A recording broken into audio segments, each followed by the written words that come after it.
Babcock, Beeman's Variety, Gentle Dental, Central Peninsula Hospital, and Ashman Krause Real Estate. The three-time national champion Peninsula Oilers game broadcast, SPN, also brought to you by Steam on Wheels, Dan's Automotive, Kenai Peninsula College, Sweet. White Spruce Trailer Sales, Dam Construction Cool if I and jump Roofing, on? Bay Dentistry. The 2026 Oilers baseball season on ESPN 1140 Is this AM the and 90. starting here and going this way? Also sponsored by Peninsula Surgery and Aesthetics, Earhart, Elsner and Cooley Attorneys at Law, Eyewear Express, Jumpin' Junction, and Soldotna Professional Pharmacy.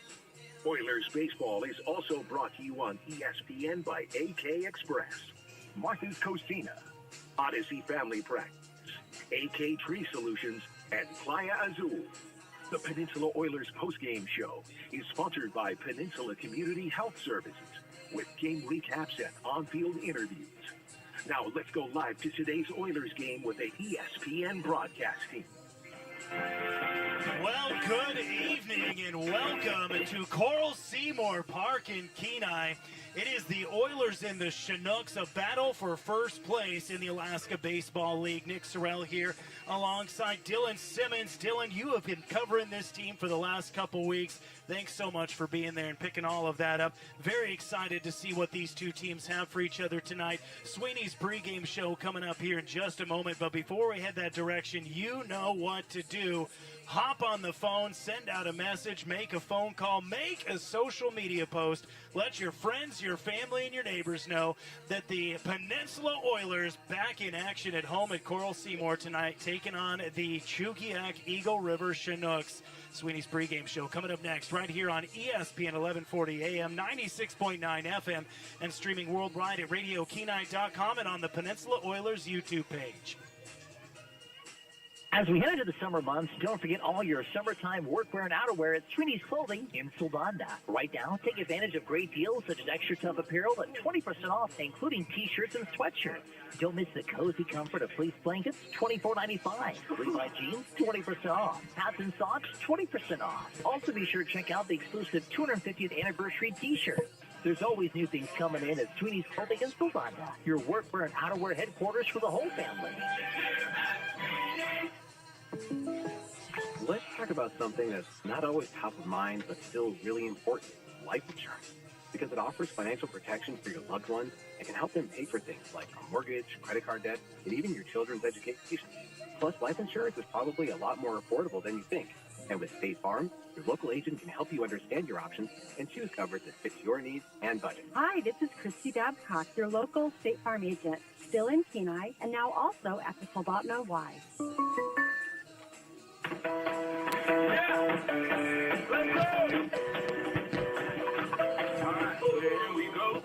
Welcome back to Coral Seymour Park in Kenai. Nick Sorrell alongside Dylan Simmons. Dylan, these two teams come into this game deadlocked for first place in the Alaska Baseball League. Tell me a little bit about this road trip. Yeah, obviously this is a huge matchup and a huge series for these two teams, both at 11-8 overall in the Alaska Baseball League standings. Oilers have been playing some of their best baseball in years so far in 2026. Chugiak, though, a very solid team as well. They've got some tremendous veteran talent, and they've been coming on strong this year also. Now, yesterday, Chugiak took home the 18-7 win against the Peninsula Oilers in blowout fashion. Really the biggest loss the Oilers have had this year at home. So they're trying to get some revenge today and even up this series and try to stay on pace for first in the ABL. Now, we have some guys that are absolutely tearing the cover off the ball. They have been playing phenomenally all year long and hitting the ball incredibly well. Luke Lusky being one of those guys, and they have found themselves in the center of the lineup. Gra, Lusky, and Musel, all three have just been tearing the cover off it. What have you observed calling a lot of these games from that heart of the lineup? Yeah, the heart of the lineup has been a huge strength for the Oilers this year, and I think really from batters 1 to 6 on average, you're going to get some pretty high production and 2 to 3 hits per game depending on the game. Really the top of the lineup has been the strength, though. Some combination of Brooks Hassenclaver, Mark Nellis, and others. Those have been the guys to watch out for, and I expect it'll be the same today. I sure hope that we see a lot more of those bats waking up. Now, obviously, they weren't quiet bats last night. The problem was just trying to keep the ball in front of them and not letting the errors get to him and stuff like that. We're going to take a quick break, and when we come back, we'll do our Coach's Corner interview with assistant head coach Larry McCann right here on ESPN Radio. Sponsors of Beeman's, talking with Steve. Beeman's is full of summer sports. I didn't catch what you guys said you wanted next. Coach's Corner. Okay. You said Coach's Corner, I think. I think you just didn't catch it, yeah. Fallen baseballs, winnow. We have a really limited selection of mitts from Rawlings. We haven't gotten them all in yet. So we have batting gloves and cleats and balls and bats. We have baseballs and footballs and basketballs and tennis balls, and a great selection of bikes. You'll find upstairs at Beeman's, located on the Kenai Spur Highway in Soldotna. Gentle Dental in Soldotna proudly welcomes Dr. Perkins to the practice. He brings a remarkable background from studying in France to earning a degree in microbiology and a DMD, graduating near the top nationality. With over 5,000 hours in implant dentistry and decades in anesthesiology, he delivers advanced, comfortable care. Dr. Perkins has been recognized among America's top dentists and enjoys serving Alaska communities. Gentle Dental continues providing trusted modern care. Call 907-262-8834 for your next appointment.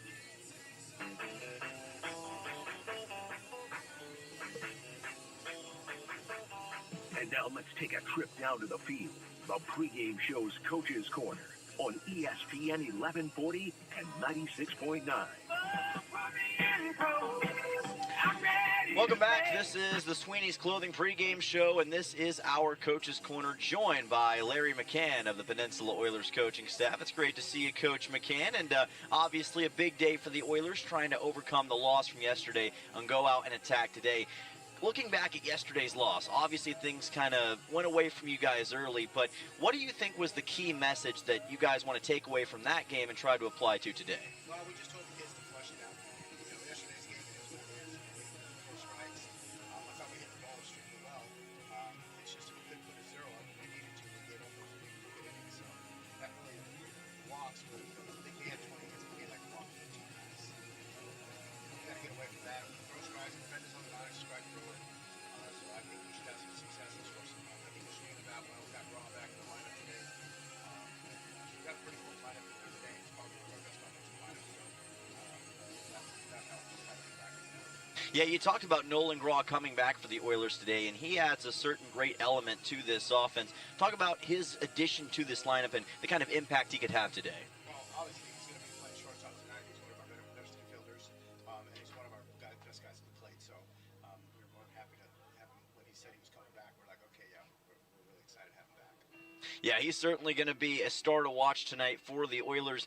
As far as taking home the victory today compared to yesterday, what are the big differences that you'll want to see from the Oilers in this matchup? Throw strikes. Throw strikes here. The wind's kind of blowing in. Yesterday, the ball was flying a little bit, but today it's back to normal Kenai weather, and some guys will fly out. It's hard to get the ball out of here today. So we throw strikes and we'll get offense, put the ball in play. Just get some guys on base and score some runs. We should be okay. Well, it's a beautiful day for baseball on the Peninsula. Good luck to you, Coach, and good luck to the Oilers. Appreciate Larry McCann joining us for the Coach's Corner. He's going to make his way down to the field, and when we come back in just a moment, we'll go around the Alaska Baseball League and take a look at the latest conference standings and more. All that and more coming up right here on the Sweeney's Clothing pregame show. We'll be back right after this break. Baseball is back, and so is Save Second Base League. Hey guys, A, we couldn't hear a thing Coach McCann said, and B, you guys. So I'm trying to figure out what's going on with your mic, because give me like a test 1, 2, 3 into yours. Yeah, test 1, 2, 3. 1, 2, 3. No, I'm not talking to you, Caleb. Oh. Okay, go ahead again. Go again. Yeah, test 1, 2, 3. Okay, it's better there. Test. All right, mine's good right there. Yours is good. Yeah, you should use that mic. Let's try and not use that one headset anymore, okay. Wherever it is. All right. Oh, it's down there. Because that one, for some reason, picks up a ton of feedback. Got it. Yeah. We'll avoid that then. Sorry, I don't mean to jump right in here and quarterback. No, you're good. You've been doing this for a while, Buying your so. first home, Okay, moving across town, or preparing to sell. We guide Can you you through every let me see. Can I with see local the Oilers knowledge. again? Yeah. Aspen Krause Real Estate at Jack White Real Estate, guiding you home with care. Yes, Steam on Wheels does install. By the way, are we going to Around the Horn or Around the League next? Let's do a look around the league. You got Okay. the standings over there? Yeah, I got it. Okay. But you provide an excellent sewer system when installed correctly. Conventional septics are the preferred way to go. But when you have high groundwater or an elevational difference where you've got to pump it up a hill to do it conventionally, the lift station may be the only way to go. Give us a call at Steam on Wheels, 907-262-3240.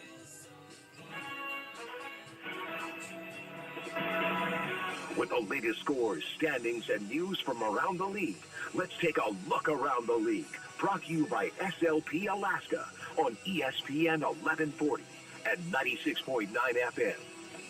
Welcome back to the Sweeney's pregame show. Nick Sorrell alongside Dylan Simmons on an absolutely gorgeous evening here in Kenai. The sun is shining, a little bit of cloud cover, but sparse, I would say. I guess maybe mostly cloudy. Mostly cloudy, might I would be say. the most Yeah. apt description. But what I see is a lot of sunshine, and the clouds kind of moving away. It was sunny coming in from Soldotna, so hopefully we get that to stick around here. And as you heard Coach McCann say earlier, the wind is relatively calm, maybe a light breeze coming in. But I expect it to be a very good game, and a good game offensively we're talking about for the Oilers. But let's take a moment here. I'm going to turn it over to Dylan. Give us a look around the league. Tell us how things are shaping up late as we get into the latter half of the ABL season. Yeah, looking at the games around the league right now, yesterday, of course, the Oilers lost to the Chinooks 18-7 right here on ESPN. The Miners picked up a big win over the red-hot Anchorage Bucks 7-4 at Mulcahy. And there's also a game taking place outside of the Oilers Chinooks today. It's the Miners and the Glacier Pilots, Matsu, up 1-0 in the top of the first. Taking a look at the current ABL standings, a tie for the top position between Chugiak and the Oilers at 11-8, Matsu behind them at 8-7, the Bucks at 10-9, and the Glacier Pilots in last at 5-13, 5.5 games back from the Oilers and Chinooks. So you talked about that game between the Bucks and the Miners. Tell me, how does that one kind of impact the shape of the league as we're going forward? Especially, you mentioned the Bucks being red hot, the Miners picking up that win. How does that look? Yeah, it's absolutely huge because it puts Matsu now into that third position ahead of the Anchorage Bucks. They're both relatively close to the Oilers and Chinooks right now in the standings, and that only bottles it up even more. The top four teams are only separated by a couple of games overall in win percentage. So right now, that top of the World Championship Series race is really anyone's race. Well, I'm very excited to see how it shapes up. You're listening to the Sweeney's pregame show, and you're watching on YouTube on the Peninsula Oilers channel. We'll take a quick break, and when we come right back, we'll get you your Genoir Towing and Recovery starting lineups right here on ESPN Radio. Uh-oh, that summer road trip isn't going far without Dan's Automotive. They've been throw in a saving couple Alaskans from roadside meltdowns with quick tune-ups, oil changes, and brakes that actually stop when you want them to. Dan's Yeah, it's all Automotive, good. located at the Napa Parts Building, is the secret ingredient to any successful adventure. Call 907-420-0416 and let Dan fix what your cousin thought he could. Dan's Automotive. No duct tape required. Fall is just around the corner. Are you ready for your next chapter? At Kenai Peninsula College, we're ready for you.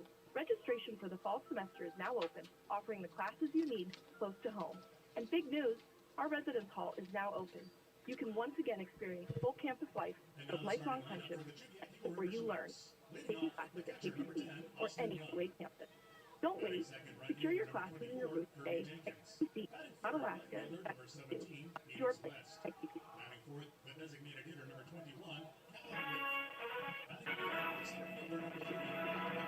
The Sweeney's Clothing pregame show continues as we go around the horn with today's starting lineups. Brought to you by Genoir Towing and Recovery on ESPN.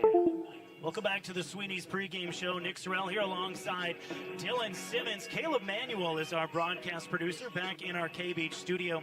We are just a few moments away from first pitch here at Coral Seymour between the first place Chugiak Eagle River Chinooks and the first place Peninsula Oilers. Time now for your Genoir Towing and Recovery starting lineups. If you need a tow or help recovering a vehicle or heavy equipment, call Genoir Towing and Recovery at 907-394-6068.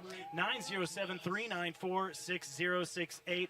Dylan, why don't you go ahead and give us our starting lineups this evening? Yeah, we'll start with the Chugiak Eagle River Chinooks. Austin Young will lead off. He is number 10. Kirby Jenkins behind him is number 24. Phoenix West, he'll be in center field today is number 17. Kyle Whipp, the big day yesterday with 3 hits. He'll be in the number 4 position. Kai Butler is in the number 5 spot. It'll be Drew Hurst, number 1 in the 6th hole. Luke Zaromsky is in the 7th spot. Nick Moyer at 8, and Tate Green is at 9. Meanwhile, for your Peninsula Oilers tonight, leading off for the Oilers in this contest will be Brooks Hassenclaver. He will be in right field. Mark Nellis will be in center field in the 2 hole. Nolan Graw back in the lineup at shortstop in the 3 spot. Luke Lusky is at first base, number 19. Owen Musil in the 5 spot at left field. Reed Oakley is the catcher. Jack Holubowski, who's been red hot as of late, is the 3rd baseman, number 16. Isaac Fernandez is the designated hitter, number 14. And Shane Cannon takes over at second base tonight in the 9 hole, wearing number 5, with Kian Prendez on the mound for your Oilers in this game. Well, it's going to be very exciting. Well, we'll step aside for the national anthem. We'll be right back with first pitch right here on ESPN Radio and YouTube. Looking for the toughest trailers and equipment on the Kenai? Head to White Spruce Trailer Sales on K Beach Road, your local dealer for TYM tractors. That's right, they have TYM tractors and implements. Anything from TYM pallet forks, box blades, snow removal, and more. Built to work as hard as you do. From sales to service, they've got the parts you need to keep your equipment running strong all year long. Speaking of service, White Spruce offers a full-service shop with special discounts for commercial companies because supporting local businesses matter. Looking for a solid job with great pay and room to grow? Dam Construction and Roofing is hiring roofers and general laborers across the Kenai Peninsula. They offer competitive pay based on experience, overtime opportunities, paid sick leave, and full-time seasonal work. No experience? No problem. If you're dependable, motivated, and ready to learn, they'll provide the opportunity. Join one of the Kenai Peninsula's fastest-growing roofing companies. Call 907-262-3996 today or visit dambuilt.com. Dam Construction and Roofing, building careers one roof at a time.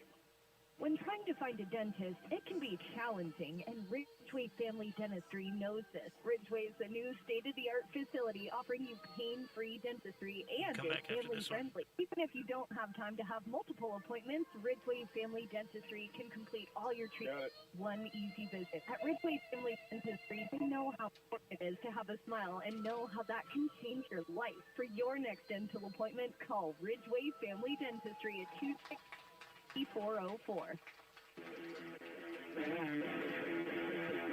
A beautiful rendition of the national anthem as we bring you back to Coral Seymour Park. Nick Sorrell alongside Dylan Simmons, Caleb Manuel back in our K-Beach studios. It'll be the Chinooks to come up to bat in the top of the first inning. On the mound for the Oilers tonight, we've got Prendez.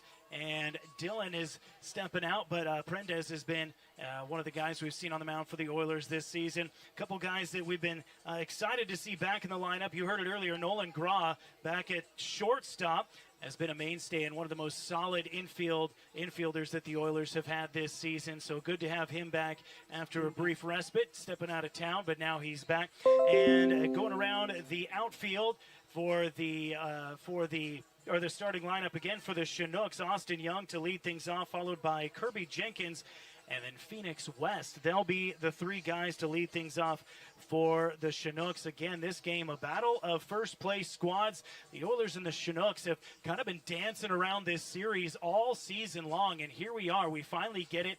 We talked about it earlier in the pregame show, the Chinooks coming out swinging literally in that first game last night, but the Oilers putting that game firmly in the rear-view mirror, that 18-7 shellacking, looking to counterpunch tonight and reassert themselves on the top of the Alaska Baseball League. Prendez on the mound getting warmed up behind the plate. Who we got behind the plate again there, Dylan? Yeah, that is Reed Oakley behind the plate for the Oilers tonight. And we've seen him off and on throughout the season, or has he kind of become more of a fixture behind as a backstop? Yeah, he's been more of a DH catcher combo in the starting lineup throughout the last few games, but he's become a kind of a permanent fixture in that lineup as of late. Well, here we go. Prendez on the bump. The lefty facing the right-handed hitting Austin Young to lead things off. The catcher, not normally somebody see at the top of the lineup, a guy who starts out behind the plate. There's a curveball, drops in for a called strike, and Austin quickly behind in the count, 0-1. Ian Prendez, one of the best pitchers the Oilers have had so far this season. Starting off, he has gone 7 innings before with shutout baseball. Lefty winds and gets a not really much of a check swing there, and it's off the plate for ball 1, so the count evens up 1 ball and 1 strike. on Young. Lefty, long set now. Doesn't use a real extensive windup. Here's the 1-1. There's another breaking ball, drops in for a called strike, and the count 1-2. I'm thinking go back to what works here, right? Yeah, I think that would be the idea certainly for Prendez, and that breaking ball has been his friend throughout the season, so we'll see if that continues. 1-2 on the way. Fastball outside, and the count evens up 2-2. On deck, it's Kirby Jenkins, the right fielder for the Chinooks. And then after that, it would be Phoenix West. If either of them reach, Cal Whip would be the next one after that. 2-2 the count. Wide gap between shortstop and second base as the middle infielders spread way apart. Here's the pitch, high for ball 3. And Young works himself back from a 1-2 count to load it up. Well, yesterday the Oilers did get a stop early against the Chinooks in the first inning. That's been a big key for them throughout the part of this season. Here's the payoff pitch on the way, and that one drops inside. It looked like a little bit of a slider action and a leadoff walk as the Oilers kind of picked back up where they left off yesterday with the free passes. Not something we want. Yeah, that was the big issue for the Oilers in yesterday's game, was the multitude of walks and hit-by pitches that sent runners on base. And from that, Chugiak was able to get the big early lead that they never really relinquished. So here we go with a man on first base. Kirby Jenkins, the right fielder, will step in, a big right-handed hitter. Crowd's right up on the inside part of the hitter's box. Left-handed hitter pitcher Prendez. First pitch is a fastball at the knees for called strike. So starting off the first two batters with called strikes. The middle infielders settle into, well, I would say double play depth, but Graw is still way over there in between his second and third. Prendez gives a long look over to the first base, and now there's a swing and a tap foul back underneath the catcher, Reed Oakley, and the count is 0-2 quickly on Jenkins. Jenkins is an interesting story, Nick. He actually plays for Dave Dawson of the Oilers as the head coach, but he works and plays at Arkansas Tech. So he came to the Alaska Baseball League but didn't come to the Oilers, instead choosing the Chinooks to play at. How about that? Okay, all right. Sometimes you don't want to play under the family members. You got to be your own man. That's right. So with an 0-2 count and a man on first base, no outs, no score in the top of the first inning. Prendez with an 0-2 count facing Kirby Jenkins. Gets set, and here's the pitch. Curveball misses off the plate, ball 1. Couldn't get him to chase on that one. Good take by Jenkins. 1-1 tie between the Miners and the Glacier Pilots in the top of the second up there in Anchorage. Prendez 1-2 count on Jenkins. Runner on first gets his lead. Not a big one. Here's a 1-2 pitch. That's a chopper right toward Graw. This could be 2. Oh, he misplays it. And that's going to be an E6. And Kirby Jenkins gets Graw kind of napping over there, thinking 2 before he had the ball in his glove. Well, it's been a while since Nolan Graw has played a legitimate game of baseball this summer because he's been back in the States on those visits and ended up kind of just misplaying this baseball. And I think he was thinking double play, like you said, Nick, and just simply misplayed it. So now it's Austin Young on second, Kirby Jenkins on first for the left-handed hitting number 3 hitter, Phoenix West. Lefty-lefty matchup, and he looks at wow, I guess that's a ball. That looked right there at the knees, but ball 1 to Phoenix West. Phoenix West has some of the best speed on this Chinooks team, one of the best at stolen bases in the ABL. Prendez, a long look in before he gets his sign. Working from the stretch with 2 men on and no outs. Here's the pitch. Line drive, or grounder right back up the middle. That's going to go into center field. Heading around third and home is Kirby Jenkins. Play at the plate. Nope, the throw is cut off. And an RBI single for Phoenix West. Not the way the Oilers wanted this game to get underway. Yeah, and again, it's situations like this that the Oilers didn't want to find themselves in. This is simple grounder right up the middle past Prendez and the shortstop Nolan Graw. And the Chinooks already with 18 runs in this series get number 19 right there. So not a great start for the Oilers, but looking to bounce back and try and climb the mountain. Last night it was a hill too high, falling by a lopsided score. Here is the cleanup man, Cal Whip, the designated hitter, a right-handed hitter, wears 2 batting gloves, and he looks at a breaking ball right in the middle of the zone for a called strike. Prendez has given up a run already. It was an earned run. Reaching on an error was Kirby Jenkins. He's now at second base, and the RBI single a moment ago. Phoenix West, the Chinooks left fielder on first base. Cal Whip behind in the count, 0-1, and here's the 0-1 pitch. That one right down Main Street with heat, and it's called strike 2. This is where Kian Prendez has really got to settle in and try to establish some control against these Chinooks batters because they've been having their way with him so far, and you do not want to fall behind big early for the second day in a row. 0-2 the count on Cal Whip.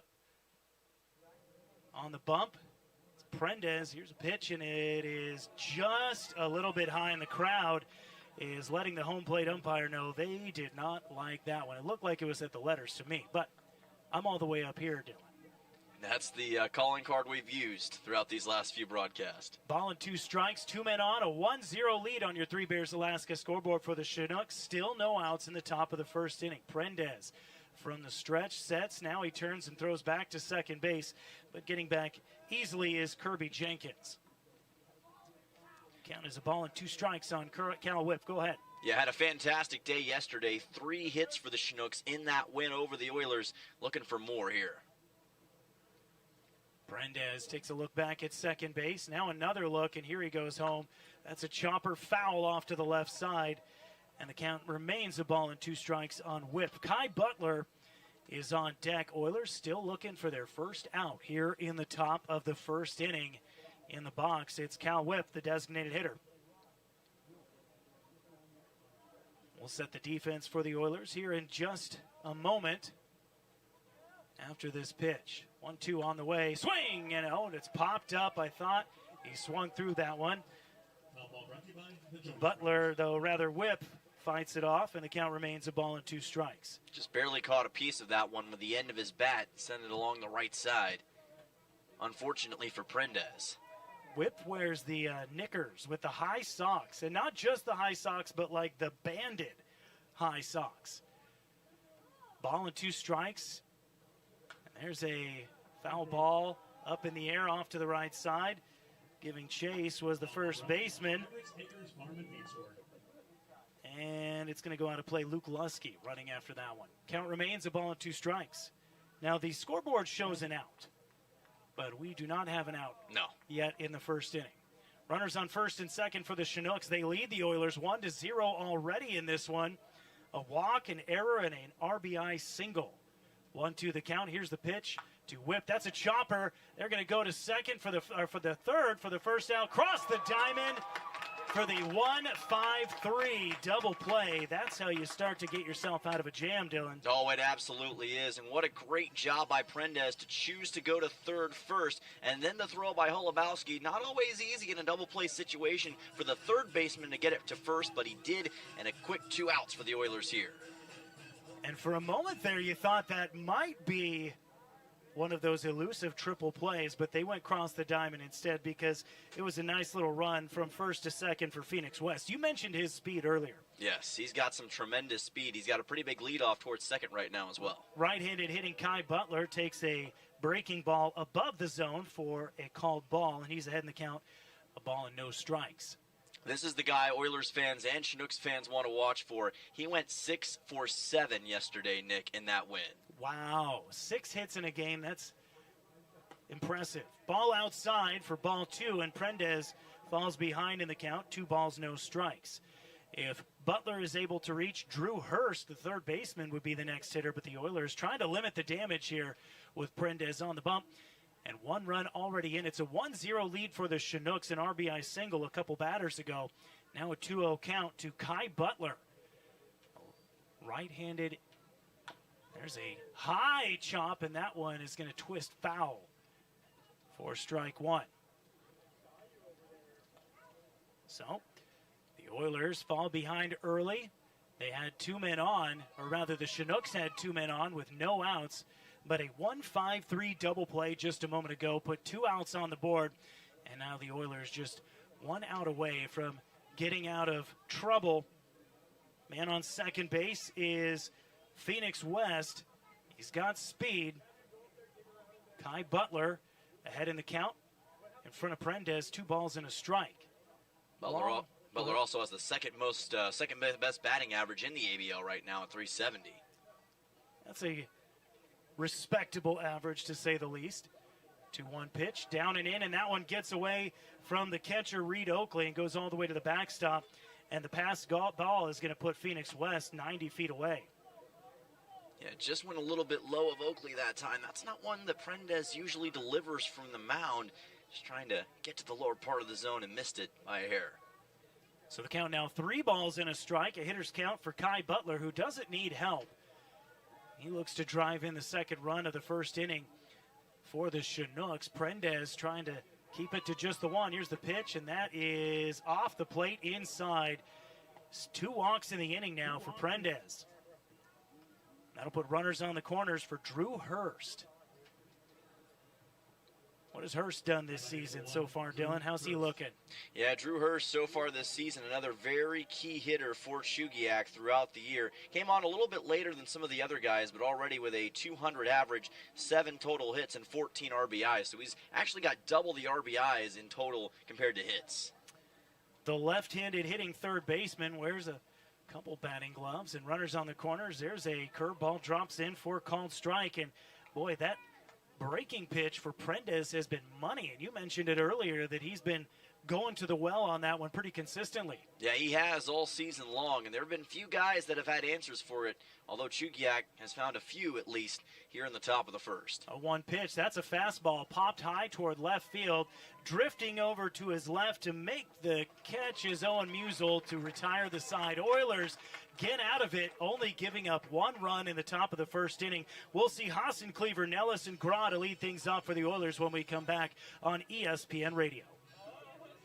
The World Cup's coming and everybody's talking defense. Here's a strategy that works long after the final whistle. If your family is complete, a no-needle, no-scalpel vasectomy is a safe, effective move. If you're done building your team, it may be time to strengthen your defense. Dr. Alvarez will perform your procedure in Soldotna or Homer. It's quick, comfortable, and a whole lot easier than chasing toddlers into extra time. Don't leave your future up to a lucky bounce. Call Peninsula Surgery and Aesthetics 907-235-1010 and schedule your no-needle, no-scalpel vasectomy. Of course, peace of mind and enjoy the game. If you've been involved in an accident or had a catastrophic injury, negotiating with insurance companies on your own is fraught. Insurance companies want to maximize their profits, and that means minimizing a fair and just resolution to you. They don't want to pay for your medical bills. They don't want to pay for your loss of work. They don't want to pay for your pain and suffering. Expert insurance negotiators and adjusters will try to minimize your claim at every turn. It's important to have an attorney to get the recovery that you deserve. At Earhart, Elsner & Cooley, we can help you get that fair and true value. Welcome back to Coral Seymour Park in Kenai. Oilers trail the Eagle River Chinooks after a half inning of play. Score is 1-0 on your Three Bears Alaska scoreboard. Things got a little bit dicey for Kian Prendez in the top of the frame. However, he was able to use a double play to limit the damage, and the Oilers get out of it on a pop out to left field. That's got to feel good. I mean, even though you fall behind, a little shot in the arm. It absolutely is, and I think considering the role the Chinooks were on early in the inning, to only give up 1 run, that's a pretty big success for Kian Prendez and the Oilers, especially considering how disastrous it was early in the game yesterday. Got to feel like a bit more of a moral victory, and now we'll see if the Oilers lineup can get it going in the bottom of the first. Oilers will send Brooks Hassencleaver, Mark Nellis, and Nolan Gra to the plate to lead things off. And on the bump for the Chinooks, we've got Mr. Adams. That is Oliver Adams. He wears the number 31. What has Oliver Adams done this season? Yeah, Oliver Adams has actually pitched against the Oilers once before in the doubleheader they had back in Chugiak, so already has a little bit of experience against the Oilers, has a 3.27 ERA with 11 total innings pitched and a total strikeout count of 7 so far. Here's the left-handed hitting Brooks Hassencleaver, the right fielder who has the power to go deep. Oh, he absolutely does. Added his 3rd home run yesterday, a towering 2-run shot over the right field fence. First pitch from the right-handed throwing Adams, and that one is smoked toward right field, and it's going to drop in for a base hit. And Hassencleaver gets things started the right way for the Oilers. Yeah, that was a great drive into right center field, right into the gap. He's been great at gap hitting all season, and he placed that one in perfectly between Jenkins and Butler. So that'll bring up Mark Nellis, who's been hitting the ball pretty well. and has had a couple good clutch hits late in games this season. But trying to see how we can get things started here. Right-handed hitting Nellis, facing the right-handed throwing Oliver Adams with a man on first base. That's Brooks Hossencleaver. No outs. First pitch on the way from Adams, showing bunt, pulling back, and it's a called strike on Mark Nellis. The top of this lineup is absolutely loaded for the Oilers here. You've got two of the top three ABL RBI leaders in Nellis and Hossencleaver, both tied for second with 14. Nellis with 18 hits on the year and a .321 average.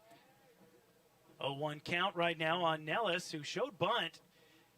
Now he's going to swing away. There's a ground ball. This could be two as it's grounded right toward Moyer. Goes to second for the first out. On to first, but not in time. Nellis able to leg it out to keep it just one out.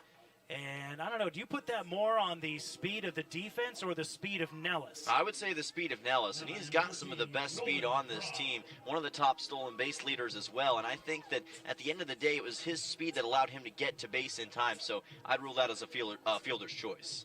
So Nolan Graw, the shortstop for the Oilers, will step in with a man on first and one out. Graw batting from the left-hand side.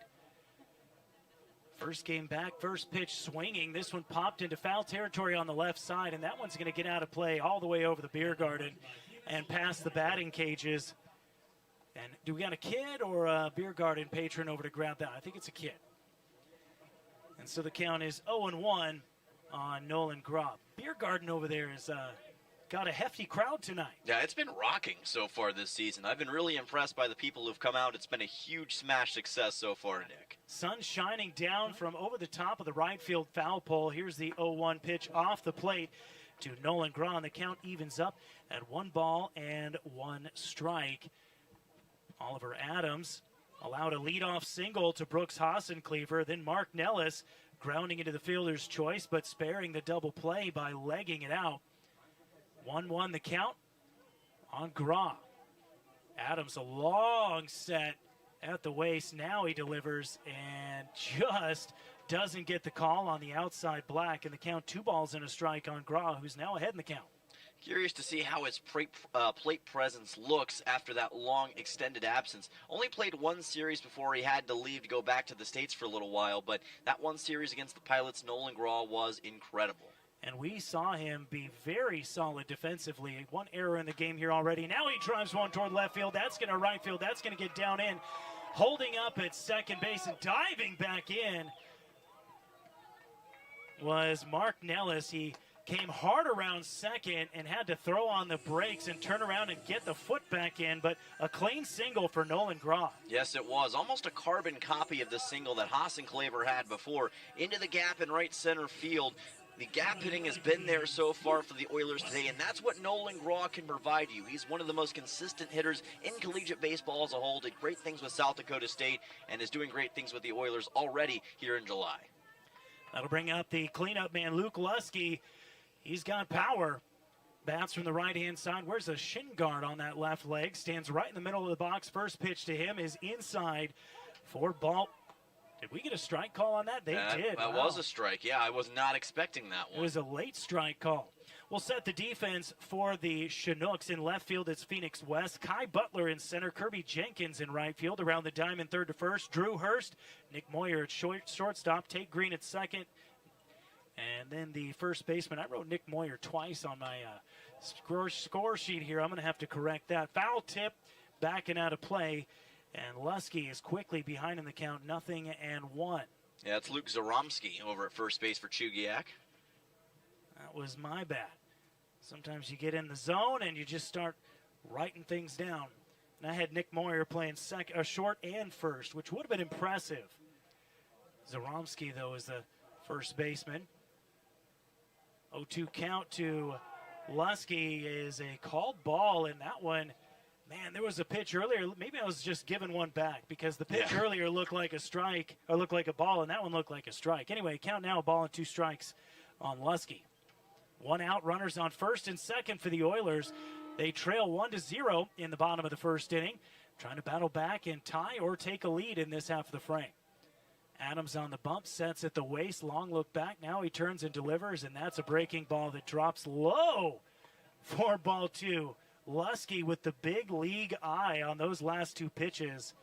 Those are hard ones to lay off of, Dylan. Oh, those are absolutely hard ones to lay off of, but he's had that presence at the plate, not just this year, but throughout his collegiate career. This guy led the Summit League in home runs just a year ago, and one of the top batters in the Summit League this year as well.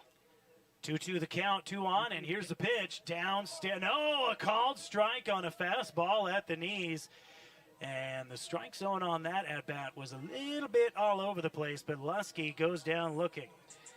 Yeah, it was, and again, he did what he could to fight it off, but there was just nothing he could do on that pitch from Adams. That's a big second out because now you have one less out to work with, and the chance at a sac fly probably goes away here as well. First strikeout of the game for Oliver Adam. And Owen Musil, the big right-hander, will step in. Lines himself up on the trailing edge of the batting box. Very square stance, stands tall. Holds that bat right over his right shoulder. First pitch is high for ball 1. It's hard to miss high to a guy this tall, Dylan. Oh, it absolutely is. And Musil, so far this season, has been maybe the best batter that the Oilers have had consistently. Currently leads the team and leads the league in RBIs, along with Finn Leach of the Bucks at 15 total. Added another one yesterday. Oilers have been strong at the plate all year. Here's the 1-0 to Musil, and that one also missing high and a little bit inside as well. Count quickly, 2-0 on Musil. I always pose this question to hitters when I have them in the scoring booth with me, preferring a 2-0 hitters count or a 3-1 hitters count, and most of them say they like 2-0 because you still got an extra strike to give. I would have to agree with that. I think it's, like you said, the extra strike to give can make a world of difference. 2-0 pitch on the way, inside, ball 3, and Musil way out in front, 3-0, and now with 2 outs and 2 men on and a 1-0 lead for the Chinooks. Big question mark here is, does Musil have the green light to swing away at this pitch? Adams will take a long look in, getting the sign. Now sets, and the right-hander ready and fires home. Musil looks, no, he takes it inside, and it's going to be ball 4, a 4-pitch walk to Musil, and I think that has more to do with Adam not wanting any part of Musil. Yeah, I think you're right. Obviously, with what he's seen from Musil this season, both in this game and the doubleheader earlier this year, better sometimes to pitch around a guy who can get RBIs on a whim than try to risk that. So here you go. It's early in the game, but already a critical moment for the Oilers as the catcher Reed Oakley steps in with the bases jacked. 2 outs. The Oilers trailing 1-0. First pitch from Adams is at the knees for a called strike. So home plate not giving us some very expedient calls. Some of these ball strike calls have been fairly delayed. Quickly behind, 0-1, 2 outs, bases loaded. Here's the 0-1. That one misses off the plate. Nope, it's going to catch the outside corner, says the home plate umpire. And Reed Oakley behind now, 0-2. So shorten up, choke up on the bat, defensive swing here. Just try and put something into the outfield. Winding and delivering is Adams, and there's a foul tip off the catcher's mask. The count remains 0-2. Oakley entered this series with a batting average actually near 400, but he hasn't had as many bats as some of the other Oilers players. However, he still has been a tremendous hitter throughout the year and started off kind of being in and out of the starting lineup, but has since worked his way into the lineup and working as the catcher tonight. A lot of times he's been a big difference maker for the Oilers this season. And if Oakley can get himself aboard and bring in a run, that would bring up Jack Holubowski, who has been fairly consistent at the plate. 1-2 the count. Bases loaded, 2 outs. There's the pitch and called strike 3. The Oilers leave them loaded in the bottom of the first inning. They trail by a score of 1-0. That's 2 strikeouts looking in the frame. And Oliver Adams wins that duel. We'll be back with the top of the second inning right here on ESPN Radio and on YouTube on the Peninsula Oilers channel.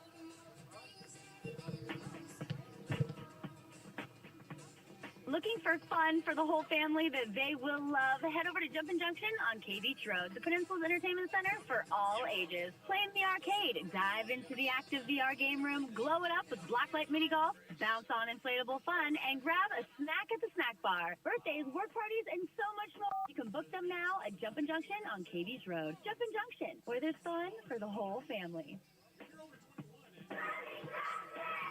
I was told if you could sing it, you can remember. So I want to try this. First, if you ever need a tow truck for any reason, I want you to remember Kenmore Towing 394-6068. Maybe you're on a date and you slide in the ditch, call Kenmore Towing 394-6068. You really shouldn't sing. Maybe I need more reverb. Kenmore Towing. Not so much. Genwar Towing, 394-6068.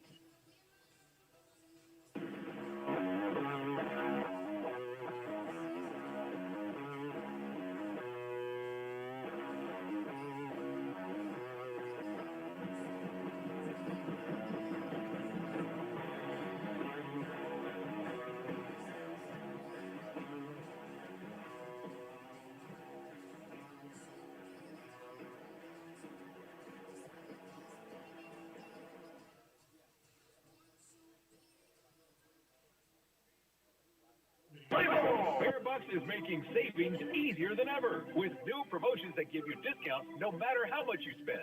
Enter your phone number at checkout to unlock active deals and rewards every time you shop. Sorry, Caleb, come back after this. Okay, you ready? Store and sign up in seconds. Yep, we're ready. Start earning rewards at just $5 and get double rewards when you spend $50 or more. Don't miss out. Your rewards are tracked right on your receipt and easy to use in the app. Bear Bucks. More savings, more rewards every time you shop. Welcome back to Coral Seymour Memorial Park in Kenai. Nick Sorrell and Dylan Simmons. Sorry for the technical difficulties. That was on me. You got to unmute the mics, Dylan. And when you take a hiatus for a couple weeks, sometimes that happens. Inning, though, getting off in a good way for Prendez. A ground out to shortstop by Luke Zaromsky, the first baseman. Now it's the shortstop, Nick Moyer, who looks at strike one, I believe was the call there. I looked down at my page and I missed it. Now we're waiting for the umpire to flash us the signs. Either way, here's the pitch, and that's a breaking ball that misses high. And so the count is now at least one ball. We'll see what home plate umpire says is the official count. Should be at 1-1. I had it down as a strike as well, so all right, it should be 1-1. So the lefty Prendez facing the right-handed hitting Nick Moyer, and there's a fly ball toward left center field. Backtracking is Nellis, and he'll make the catch on the run. Nice move on an early jump by Nellis to get there in time for that one. Yeah, and that's been a huge strength of his so far this season in the outfield, is his ability to range on with these fly balls, and had to quickly backpedal that time. Another center fielder might have overplayed that, but Nellis has been solid all season and takes care of business here. So quickly 2 up, 2 down for Prendez in the top of the second inning. Tate Green, the second baseman, will step in. First pitch to him is a grounder toward the third base side. One hop played by Holubowski. Long throw across the diamond, and that one is way wide. It's going to be an E5 heading around first and chugging for second, where he'll stop standing up is Tate Green. And back-to-back innings for the Oilers with an error.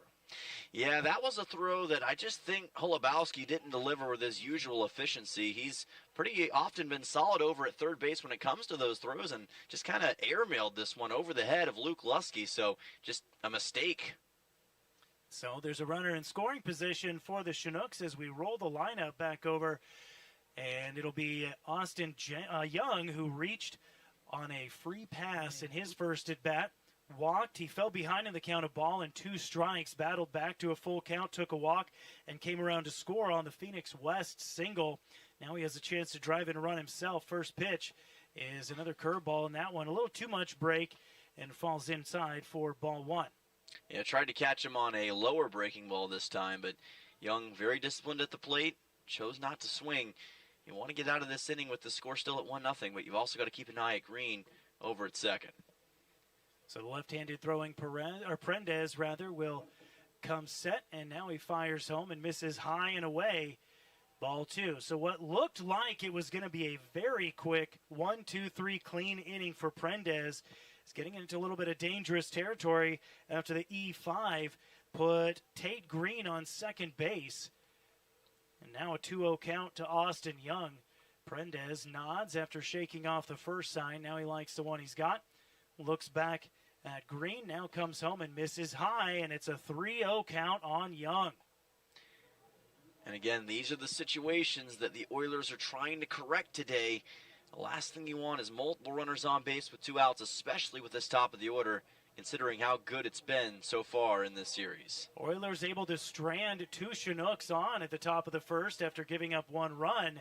Now trying to strand another one in scoring position, turning and throwing back to second base. That one gets away from the second baseman, Cannon, out into center field, and jogging down to third base is Tate Green. So another error. Who are we going to put that one on? You think second baseman Cannon or the pitcher?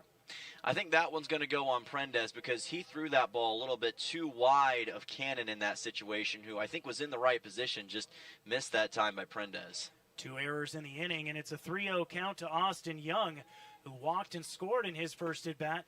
Fastball catches the inside corner for a called strike. Young taking all the way. Kirby Jenkins is on deck. Oilers have been plagued with a little stodgy defense here in the first 2 innings. We've got 3 errors already. Yes. And again, that's not been a pattern for the Oilers this year. Just very bizarre. 3-1 pitch way inside, and that one hits Young on the hip. So he will take his second free pass of the night, and he'll go down to first base. And for the second straight inning, the Chinooks have runners on the corners with 2 outs. But this time it is Kirby Jenkins stepping into the box. Yeah, and once again, Prendez struggles to find the zone against Austin Young. And this is not where you want to be against Kirby Jenkins, who's got some of the better power on this Chinooks team. Oilers desperately need an out right here. If you didn't know he had power, you could guess just by looking at him. He's a big guy. Wears a pair of batting gloves, looks at a breaking ball off the plate. And Prendez, who is looking very sharp, had 2 outs on 4 pitches to start off the inning, is now in a bit of a jam with runners on the corners. Jenkins reached on an error in the first inning and then was retired on a 1-5-3 double play. It's kind of where the inning turned for the Oilers. Here's the 1-0 pitch. That one chopped foul back to the backstop, and the count evens up at a ball and a strike on Jenkins. Set the defense for the Oilers. Owen Musel in left field. Mark Nellis in center. Brooks Hassencleaver, the right fielder, going around the diamond, third to first. Jack Holubowski, Nolan Gross, Shane Cannon at second. Luke Lusky at first in a battery of Kian Prendez and Reed Oakley behind the plate. 1-1 the count. 2 outs. Here's the pitch. That one swung on and missed. Strike 2 on Kirby Jenkins. Yeah, he was swinging for the fences that time as well, but that breaking ball, very effective from Prendez. That's where he wants to place it, mid part of the zone, get the guy to chase after it. Jenkins just did, and now Prendez has a good chance to finish the job right here. 1 ball, 2 strike count, 2 outs. Oilers trailing the Chinooks 1-0 on the Three Bears Alaska scoreboard. In the top of the second inning, runners on the corners, and the 1-2 pitch cut on and missed, and down goes Jenkins to end the inning. First strikeout of the day for Prendez is a big one. Oilers are keep the Chinooks from scoring. They strand 2, and we go to the bottom of the second inning. 1-0 lead for the Chinooks on ESPN Radio and on YouTube on the Peninsula Oilers channel.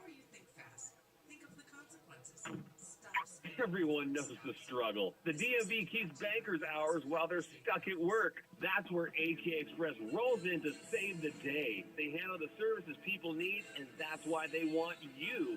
Open until 6 p.m. Monday through Friday and Saturdays 11 to 3. AK Express makes busy schedules easier. Conveniently located at the corner of K Beach and West Poppy Lane. Next to Everybody Rides Again. AK Express, where convenience is king. World Cup soccer is here, and Martha's Cocina on Willow Street in Kenai is your game day headquarters. Catch every match on their mini TVs while enjoying authentic Mexican favorites, ice-cold Mexican beers, local brews, and the Peninsula's best margaritas from the full bar. Bring the family, bring your soccer crew, and make every match a celebration. Need catering for your next event? Just ask. Martha's Cocina next to Kenai Cinemas and Acapulco Mexican Restaurant in Soldada.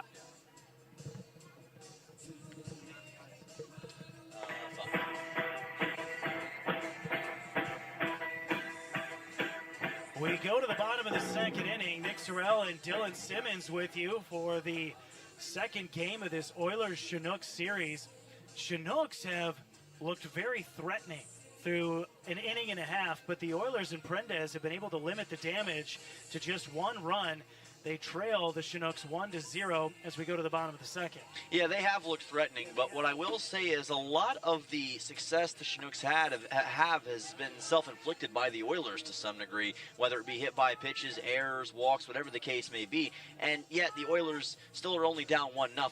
So they can hang their hats on that going into this bottom of the second and realize, hey, we haven't played our best baseball so far, and we're still very much in this game. So let's attack and go out there and play our best brand of baseball and go get this win. Still very early in the game, just into the bottom of the second inning. So far, the scoring line is 1 run on 1 hit and no errors for the Chinooks. Oilers, no runs, 2 hits, and already 3 errors in the game. But like you said, this is the time to pick your head up and say, you know what, we had a rough couple outings on the defensive side of the ball. Let's get the bats going, wake things up. Last time we stranded the bases loaded. Let's pick up right where we left off there. A couple hits in the first inning. And here we go. Leading it off is Jack Holubowski, batting .286. He's got 12 hits on the season and 5 RBIs. And Dylan, you mentioned in the interim between the innings there, 5 doubles thus far this season. First pitch from Adams to Holubowski is a whizzing fastball that misses low and away. Yeah, actually led the ABL in doubles at one point. He's been an extra base hit machine as of late. He had 4 doubles total in that road trip that the Oilers had just a couple weeks ago. The 1-0 pitch to Holubowski. There's one down the left field line. That's going to drop in, and this could be extra bases. Gets all the way to the wall. Chased down by Phoenix West. And Holubowski, with his 6th double of the season, leads things off and puts himself in scoring position. Well, I'm glad we talked about his double production because he just got another one right there. He is great when it comes to getting hits in the corner, and that's exactly what he did right there to left field. Perfectly placed, and the Oilers with already the tying run in scoring position here in the bottom of the second. That is the 3rd hit given up by Adams already. He gave up 2 in the first inning, but was able to strand them loaded with the Oilers as Reed Oakley struck out looking 2 Ks already in the game for Adams, both of those looking. So he's got that fastball that he's really been able to pinpoint on the low outside corner. Here's Isaac Fernandez, the designated hitter. First pitch to him is popped straight up in the air on the right side of the field. Jogging over and getting underneath it is Tate Green, the second baseman, and he'll make the catch for the first out of the inning. Not a productive out, and that'll take us to the number 9 hitter, Shane Cannon. Big moment, it feels like, here for Cannon, because if you can get yourself aboard and roll the lineup over back to the top of the order, that would be big for the Oilers. It absolutely would be, and for the majority of this season, Cannon has been the leadoff hitter in the order for the Oilers. So now, as the 9-hole hitter, he could serve kind of as a gateway, for lack of a better term, to that top part of the order to help score some runs here. Cannon, a right-handed hitter, facing the right-handed thrower, Oliver Adams. First pitch on the way, and that one is grounded to the left side. Played on the backhand by Moyer. Long throw across the diamond, skips in, and it makes it there in time. So Cannon not able to move the runner over as that ground ball went to the left side, and there are quickly 2 outs, and looking very lonely now on second base is Jack Holubowski. Yeah, and I think that's one where Cannon was hoping his speed would carry him to first base. He's got speed, but give credit to Nick Moyer. That was a great throw from the left side of the field to get it to Zoromski for the out. Now back to the top of the order, brought to you by State Farm agent Christy Babcock. Protect yourself and your assets by putting Christy and her team at the top of your lineup. Brooks Hasencleaver, who singled and was retired on a fielder's choice in the first inning, swings at the first pitch he sees and nubs it foul over toward the third base dugout. Count quickly 0-1 on Hasencleaver. The right fielder been solid at the plate. Only player in the ABL right now with 3 home runs on the season. Not as much of a home run league here in Alaska, but Hasencleaver's trying to turn it into one. It's a hard park to hit home runs in unless you're a left-handed hitter with power, and he looks at a 0-1 pitch off the plate, and the count is a ball and a strike on Hasencleaver. We have seen Oilers over the years who have feasted on that porch in right field, right over there past the Everence Financial sign. And Hasencleaver is a guy who could make this a 2-1 game with one swing of the bat. Adams, a long look back, at Holubowski on second base, and now he comes home with a fastball for called strike 2. And Hassenclever behind in the count. Adams has been hittable, but at the same time has been pinpoint accurate with that four-seam fastball. Holubowski on second, 2 outs in the bottom of the second inning. Oilers trailing the Chinooks 1-0. Brooks Hassenclever at the plate. 1-2 pitch. Off the plate, ball 2. And I think just about every single one of the Chinooks in the field took 2 steps toward the third base dugout right there. Yes, they did, but Hassenclever, he's got some of the best plate discipline in the entire ABL. He's forced 27 walks this season, which even if Hassenclever didn't play another game this year, I think would still be the lead. That is a stunning stat, Dylan. 2 balls, 2 strikes, 2 outs, man on second. Here's the pitch, and that one misses away as well, and the count fills up on Hassenclever. Mark Nellis is on deck, grounded into a fielder's choice in his last at-bat. But Hassenclever is the man right now. Oilers have had a man in scoring position with as little as 1 out in both innings thus far. This time it was Holubowski who led off the inning with a no-doubt double down the left field line. Payoff pitch forthcoming to Brooks Hassenclever. Here we go. And misses inside with the slider. Couldn't get him to bite on it, and Hassenclever works the 2-out walk. Walk number 28 of the season now for Brooks Hassenclever. Forced a couple more yesterday, and again, he's just so good at watching where the ball's going to end up at the plate. I don't know how he does it. I'm probably going to have to ask him at some point because it's almost automatic for him. His on-base percentage has to be off the chain with 28 walks and the way he's been hitting the ball as well. Mark Nellis, who grounded into that fielder's choice we mentioned earlier, digs into the right-handed batter's box. First pitch to him is a fastball, and he grounds it up the middle. It's going to be fielded and taken to second base all by his lonesome, and Nick Moyer ends the inning, and that's back-to-back fielder's choices for Mark Nellis. The Oilers once again strand more than, or at least 2 men on, and they still trail by a run after 2 innings of play. It's 1-0 Chinooks. We go to the top of the third on ESPN Radio. Cuts, fractures, sprains, burns, fishhooks, and workplace accidents. Odyssey Urgent Care treats the injuries that can't wait. Need stitches? They perform laceration repairs right here. Got a fishhook where it doesn't belong? Well, they can help with that too. With on-site x-ray services, splinting, braces, and expert injury care, you can get diagnosed and treated in one convenient visit. Conveniently located in Kenai in the Odyssey Family Practice Building. Open Monday through Saturday, 8 a.m. to 6 p.m. Walk in or call 907-283-8400. Odyssey Urgent Care.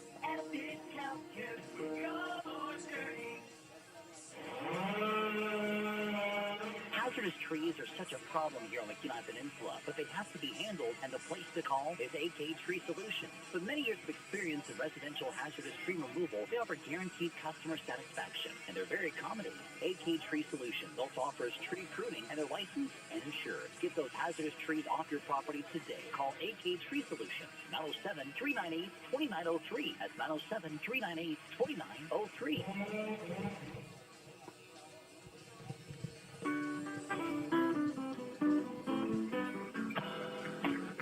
Welcome back to Coral Seymour Memorial Park in Kenai. Nick Sorrell and Dylan Simmons with you from the broadcast booth, the Dan Gensel broadcast booth. We have a beautiful placard up in here dedicated to the memory of Dan Gensel, the voice of the Oilers for over a decade. We miss him every day, but we are here with you. And, Coach, we could use a little bit of your help tonight. Oilers trailing 1-0 after 2 innings of play, and it's Kian Prendez back on the mound, and he will face the heart of the lineup, Phoenix West, Cal Whip, and Kai Butler.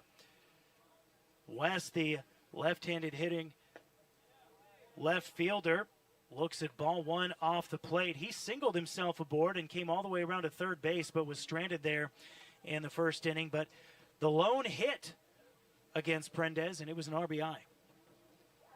1-0 pitch on the way for Prendez. That's a breaking ball that starts off a little bit too high and doesn't get down, and so it's 2-0 on West. West, one of 4 batters in the Chinooks lineup to be batting over 300 right now, just loaded in this order right now at this point in the season. Here's the 2-0 rather, and that one, wow, we're going to say it missed, I guess. That looked like it was right on top of the black on the outside part of the plate. Instead, it's 3 balls, no strikes on Phoenix West, who needs no help with speed. Bats barehanded, by the way. 3-0 pitch And it's a 4-pitch walk to lead things off. Walk number 3 issued by Prendez. And the Oilers faithful here letting the home plate umpire know their dissatisfaction with the strike zone. Yeah, it's just so odd because that has never been a problem really for Prendez this season. Most walks he's issued in a couple games has been maybe 2 or 3, but already 3 in this game and barely into the 3rd inning. It's definitely an odd circumstance. West with speed on first base after the leadoff walk. And here's Cal Whip. He grounded into that 1-5-3 double play in his last at-bat. Ball gets up in front of the catcher. Throw down to second base is in time. The ball skipped up the third baseline away from Reed Oakley, but he was Johnny on the spot and fired a missile down to second base to catch West, trying to take advantage of the ball in the dirt, and now the base runner is erased, and there's one out. Oh my goodness, that was such a great throw by Oakley. Actually bobbled the ball behind the plate, still somehow got it out in time to get the out on West. There's the 1-0 pitch. And it's right at the letters for called strike 1 on Cal Whip, so the count evens up, a ball and a strike. And after the defensive miscues for the Oilers in the first, second innings, nice to see a solid defensive play there. Oh, it absolutely is. It's a welcome sight for the Oilers, and they're hoping to find more of that. Base is empty now, and the 1-1 pitch to Whip is grounded to Holubowski. He plays it on a couple hops, long throw across the diamond in time to retire Whip, and there's 2 away. Yeah, good play by Holubowski that time, kind of redeeming himself for that throw that he airmailed earlier to Luke Lusky, able to get this one in easily. Kai Butler will dig in. The right-handed hitting center fielder was awarded first base on a 3-1 walk in his last plate appearance. But Prendez looking for the 1-2-3 inning for the first time here, albeit the unconventional 1-2-3 inning. First pitch is a curveball that hits the dirt for ball 1. Drew Hurst would be the man on deck if Butler is able to reach.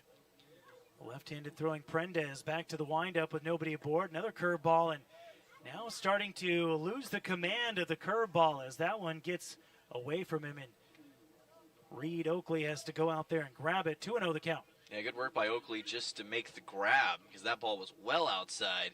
So Oakley with some pretty good reaction time there. Here's a 2-0. That's a fastball right there at the letters for called strike 1. When in doubt, go back to the old faithful. That'll be the 4-seam fastball. So the count now 2 balls and a strike, 2 outs, nobody aboard, and a 1-0 lead for the Eagle River Chinooks in the top of the second inning. In Prendez with a 2-1. That's a high fly ball toward left center field on his horse, and now running in to make the catch to end the inning is Owen Musel. And it's a 1-2-3 inning for Prendez. Not in the straight 1-2-3 sense, but he does get him in order eventually. It's still 1-0 after 2.5 innings. We go to the bottom of the third. It'll be the heart of the order due up for the Oilers. Gra, Lusky, and Musel right here on ESPN Radio and on YouTube on the Peninsula Oilers channel. Ready to spice up your day? Playa Azul Mexican Restaurant in Kenai is serving a bold, authentic Mexican food made with love and packed with flavor. New to town or just passing through, this is your must-stop spot for amazing variety, unbeatable prices, and all your favorites. Enjoy the free salsa bar and kick back with cold beer or a glass of wine. Located just past the last traffic light in Kenai, headed north. Playa Azul is where the fiesta never ends. Come hungry, leave happy. Playa Azul Mexican Restaurant.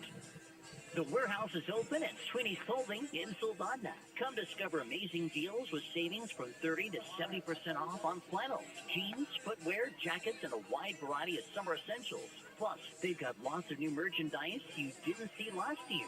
Whether you're heading to work, hitting the trails, or getting the family ready for summer, now's the time to stock up and save. Don't miss the warehouse sale at Sweeney's Clothing in Soldotna. Your workwear and outerwear headquarters for the whole family.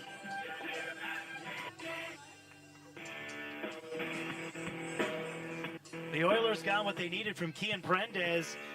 And the Oilers, man, what an up-and-down game this has been already, Dylan. I mean, we've got 3 errors in the field, 3 walks, a hit batsman, 1 run given up right out of the gate in the top of the first inning, and yet you flip the script and look at the other side of things, and we've only given up 1 hit. Yeah, Prendez has only surrendered the one hit. I would equate this to being on a roller coaster. That's been the kind of game it's been so far. It's impressive that the Oilers, despite all the troubles they've had, have held the Chinooks to just one run. Now they need the offense to convert. They've been knocking on the door these last 2 innings. Maybe the third time is the charm. Nolan Grau to lead things off. He singled on a 2-1 pitch in his first at-bat. Back after a long hiatus out of state. Had an error in the top of the first inning defensively, but atoned for it with the base hit, and he looks at a ball off the plate from Oliver Adams. Adams thus far 2 innings pitched, has not given up a run on 3 hits, has walked 2 and struck out 2, both of those Ks looking. Here's the 1-0 pitch, and a cut and a miss from Grau, who was late on the swing, and the count is a ball and a strike. Sophomore out of Cedar Rapids, Iowa. All Summit League this past season, All Summit second league team a year ago, helped South Dakota State to the NCAA tournament this year. Here's the 1-1. That one right there on the inside part of the plate. No, says home plate, and that is ball 2. Now trying to bring that winning culture here to Kenai. And again, as Coach McCann mentioned in the pregame show, there's no understating how important his addition is to this roster here in the month of July. The left-handed hitter swings through the 2-1 pitch to even the count at 2 balls and 2 strikes. On deck, it's Luke Lusky, who was caught looking at his first at-bat, and then Owen Musel, who took a 4-pitch walk. The right-handed throwing Adams winds and delivers, 2-2 pitch. Downstairs, ball 3. Good eye by Grau, working the full count.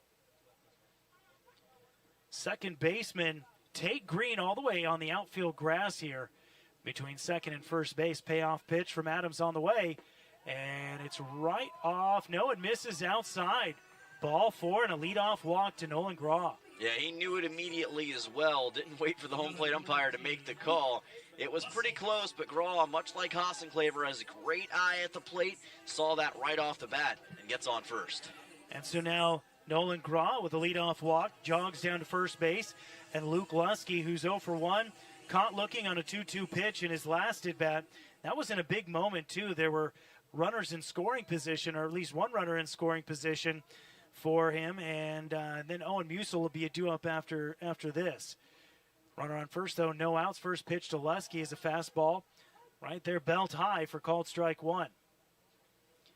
Lusky added his first home run of the year against the Bucks last Wednesday, just 5 days ago. He also had a home run in the Legion exhibition game a couple of days ago, so he's been demonstrating his power as of late. Maybe he's got more here. Adams squares, and now he'll deliver. There's a line driver, rather. A grounder gets through past the diving shortstop, Nick Moyer, and it's a single for Luke Lusky, and the Oilers threatening already in the bottom of the third inning. Runners on first and second, no outs, with the big man, the number 5 hitter, Owen Musel, to dig in. Great hit by Lusky in that last at-bat. Hit it pretty sharply to the left side on the ground. Moyer tried to dive after it. Looked like it may have went off of his glove before he could secure it, and Lusky's on with a hit. So big moment for Owen Musel here. And with 2 outs last time, Oliver Adams very clearly pitching around Musel. Issued him a free pass on a 4-pitch walk. But now with no outs and 2 on, first pitch is cut on and missed by Musel. And that's what Adams is going to have to do. He's going to have to go right after him. This is right in Musel's wheelhouse as well. He plays his best when there are runners on base, especially with no outs. 15 RBIs on the season. He can take the ABL lead if he can get one down right here.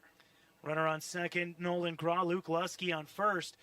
A 1 pitch, and that's a chopper backward and heading toward the backstop by Musel, and he's quickly behind in the count, 0-2. Reed Oakley is on deck, followed by Jack Holubowski. Oilers have 4 hits in the game already to just 1 by the Chinooks, and Adams wants a new baseball. He tosses this one back home. And he's going to get it from the home plate umpire. So just a 2-man umpiring crew this evening. 1 field umpire and 1 man behind the plate. Don't typically see 2-man crews in the ABL. Oliver Adams checks the runner at second base, Nolan Grau. Now he'll come home with the 0-2, and that one's ripped toward right field. It's going to drop down in front of the foul line. That's going to bring in a run. Musel hard around first, heading for second. Lusky around third. He's coming home. There's no throw home, and the Oilers strike back, and they lead 2-1 on the 2 RBI double by Owen Musel. Like I said, that's where he's at his best, is in these kinds of situations. 2 men on base and a shot down towards the right field corner, just barely hugged inside the foul line. And Musel able to get to second to bring in both Lusky and Nolan Graw, the South Dakota State Jackrabbits, and the Oilers. They've been knocking on the door the last couple innings. They get it done here in the bottom of the third. What a huge swing from Musel. He pushed that one to the right side, and it was tailing toward foul territory, but landed just right in front of the chalk, went all the way into the foul territory corner there, and really gave Kirby Jenkins trouble. He didn't have that ball anywhere near coming home soon enough to try and get Lusky. Here's the first pitch now to Reed Oakley for a called strike. The Oilers take a 2-1 lead on the Three Bears Alaska scoreboard, and boy, did that feel like it was a long time coming. Yeah, with all the runners on base we've seen for the Oilers, and now 5 hits to 1 hit for the Chinooks, it's almost amazing that it's taken this long. There's a ground ball back up the middle. That should score Musel. He's getting the hand wave. He'll chug around third, heading for home. He'll score sliding in. And the Oilers now lead 3-1 on the RBI single by Reed Oakley. And the 2 teammates from Kansas City, Kansas Community College getting it done here in the bottom half of the third inning. And that ground ball up the middle is a great demonstration as to why Reed Oakley has become such a huge part of this Oilers lineup, putting them up 3-1 now in the bottom of the third. And Oliver Adams having a lot of trouble with this heart of the Oilers order. And here comes the head coach to have a conversation with Adams. So while that mound visit goes on, we'll take a quick break. Oilers now on top in the bottom of the third, 3-1 on ESPN Radio. Let's talk about something that's not always top of mind, but still really important, life insurance. Because it offers financial protection for your loved ones and can help them pay for things like a mortgage, credit card debt, and even your children's education. Plus, life insurance is probably a lot more affordable than you think. And with State Farm, the local agent can help you understand your options and choose coverage that fits your needs and budget. Hi, this is Christy Babcock, your local State Farm agent. Still in? Coming back or keeping the brakes? One more. Don't know why. Officers of Beeman's talking with Steve. It's time to party. You'll find everything you need for that perfect party located right here at Beeman's. Matt, we have lots of party gear. We have piñatas and gift wrap, and we have bags and table covers, plates and napkins. We stocked lots of greeting cards. We have Wilton baking products. We have helium balloons. We have little helium tanks you can buy, streamers, party favors, and wedding accessories. Find everything you need for your next party or wedding at Beeman's. That's Flyway, Peninsula. Welcome back to Coral Seymour. First pitch to Jack Holubowski. Hit right back up the middle. And the question is going to be whether or not that's going to be an error on the second baseman, Tate Green. I think it's got to be an error. He can play that on the backhand. What do you think? Yeah, initially I would have called that a hit, but now that you mention it, Green did have a chance to make a play on that baseball, so I am going to rule that as an E4 for Holubowski, but either way, still a great job to get that up the middle and get on base. Still no outs in the inning, and the Oilers have men on first and second. Reed Oakley at second, Jack Holubowski at first, and here's Isaac Fernandez popped out to the second baseman. First pitch swinging, pops it off to the right side, but that's going to get out of play. Over to the cheap seats, to the right of the first base dugout. So the count is 0-1 on Fernandez. Now when I say cheap seats, Dylan, I'm of course referring not to Major League deep outfield high up in the second tier, but just the metal bleachers off to the right or left of the dugouts here. Yes, but what I will say is there is no bad view here at Coral Seymour Ballpark. There are great views all around. Doesn't matter where you sit. People enjoying it today. Showing bunt and pulling back on a pitch high was Fernandez. And that evens up the count, a ball and a strike. Runner on second base is Reed Oakley, who singled and drove in a run. Before we took a quick break, Jack Holubowski reaching on the E4 fielding error by the second baseman, Tate Green. So still no outs in the inning, and the Oilers lead 3-1, 3 runs driven in. Here's another bunt attempt, and pulling back again is Fernandez as Adams is starting to labor having a very hard time locating that fastball, which was his bread and butter through the first 2.5 innings. Yeah, he's only at 43 pitches so far, but like you said, really struggling to find the zone here in the bottom half of the third. That's been the biggest thing the Oilers have been exploiting, and he's going to have to hope he can clean this up and fast. Oilers looking to capitalize and put up a very crooked number. They've already got 3 on the board. Another bunch shown, and that one is ugly and popped way up and out of play, fortunately, and the count evens up 2 balls and 2 strikes. Not the bunt that Fernandez was looking for. No, there's a science to foul balls as well. It's all about the angle at which you hit the baseball, and he just didn't hit that one down enough, hit it straight up in the air, and thankfully he hit it so hard that it went over the fence. Well, wherever you may be and however you may be tuning into this evening's broadcast on the radio, on the World Wide Web, at RadioK9.com, or on YouTube, thanks for making this broadcast part of your evening. 2-2 count to Isaac Fernandez, and he pops this one up off to the right side in foul territory. Giving chase is Luke Zaromsky, and he runs into the fence off that first base side and can't make the play, and he looks a little shaken up. Yeah, that's a chain link fence over there in front of those bleachers, and he was locating that ball all the way, and if it hadn't been for the fence being in his way, probably would have made the catch. Fortunate for the Oilers, but that was a tough shot for Zaromsky. Count is still 2 balls and 2 strikes on Isaac Fernandez, who has, I would say, gotten away with a couple here. At his first at-bat, he popped out to the second baseman, and he's already had 2 pops this at-bat that both went to the right side, but fortunately were able to get out of play. Oliver Adams still on the bump for the Chinooks. Oilers, no outs, 2 men on. 3 runs already in this inning. Here's a 2-2 pitch, and that one is lifted toward left field, but it's headed right at Phoenix West, and he will make the catch for the first out of the inning. And the throw comes in to the infield, and there's 1 away. Put a pretty good charge into that baseball, but just not enough to get it over the head of Phoenix West. Had a little too much hang time as well. And that brings us to the 9-hole hitter, Cannon. Shane Cannon grounded out on the first pitch he saw from Adams in his last at-bat. Grounded it straight at the shortstop, Nick Moyer. Chance to put himself in the hit column here. Oilers with 6 hits already in the game. All those given up by Oliver Adams. He's allowed 3 runs, all earned. He's walked 3, struck out 2.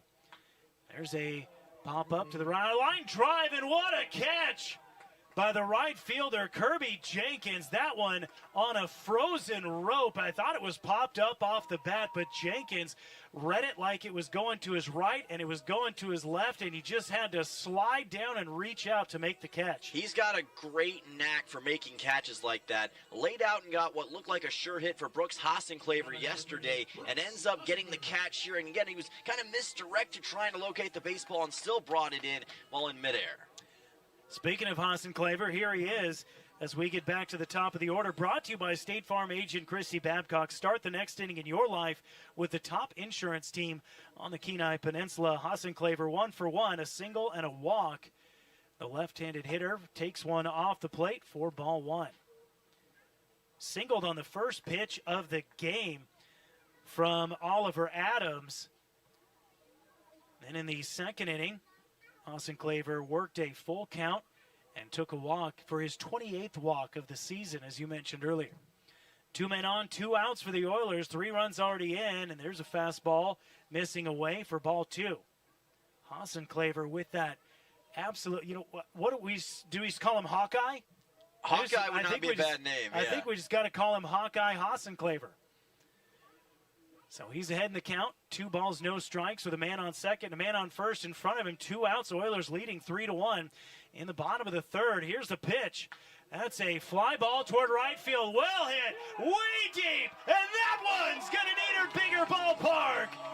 Brooks Hasenclaver. Hawkeye Hasenclaver puts the Oilers on top 6-1 in the bottom of the third inning. My goodness, this guy is otherworldly right now. Again, back-to-back games with a home run. Did this earlier this season against the Glacier Pilots. He already led the league with 3 coming into the day, and now he's just added his 4th, and no one else has 3 in the ABL right now, and no one playing on the level of Brooks Hasenclaver. That one an absolute no-doubter. Kirby Jenkins didn't even move. He just stood there and watched it go about 157 yards past the right field fence. That was a absolute moonshot. Here's Mark Nellis, the 9th hitter of the inning for the Oilers, and he fouls one to the backstop for strike one. You know, Nick, I talked to Brooks before the season about the ABL and the lack of home runs that you usually see. There's a line drive right at the left fielder. It's going to be caught to end the inning. Phoenix West will continue and pick that thought up, Dylan, as soon as we come back. Oilers, though, strike for 6 runs in the bottom of the third. They lead 6-1 right out there on the Three Bears Alaska scoreboard as we go to the top of the fourth on ESPN Radio. Officers at Beeman's talking with Steve. Looking for Kang supplies? Look no further than Beeman's. Matt, we have a great inventory of lids and jars. Not so great on canners right now, but we stock jars from 4 ounces to half a gallon, so we got a great selection of those. Lots of wide and regular mouth lids to boot. We have lots of new kitchen gadgets too, gift sets and towels and all sorts of things. In giftware, we have a great selection of baby gifts, so check us out. Beeman's Variety on the Kenai Extra Highway in Soldotna. Gentle Dental in Soldotna proudly welcomes Dr. Perkins to the practice. He brings a remarkable background from studying in France to earning a degree in microbiology and a DMD, graduating near the top nationality. With over 5,000 hours in implant dentistry and decades in anesthesiology, he delivers advanced, comfortable care. Dr. Perkins has been recognized among America's top dentists and enjoys serving Alaska communities. Gentle Dental continues providing trusted modern care. Call 907-262-8834 for your next appointment.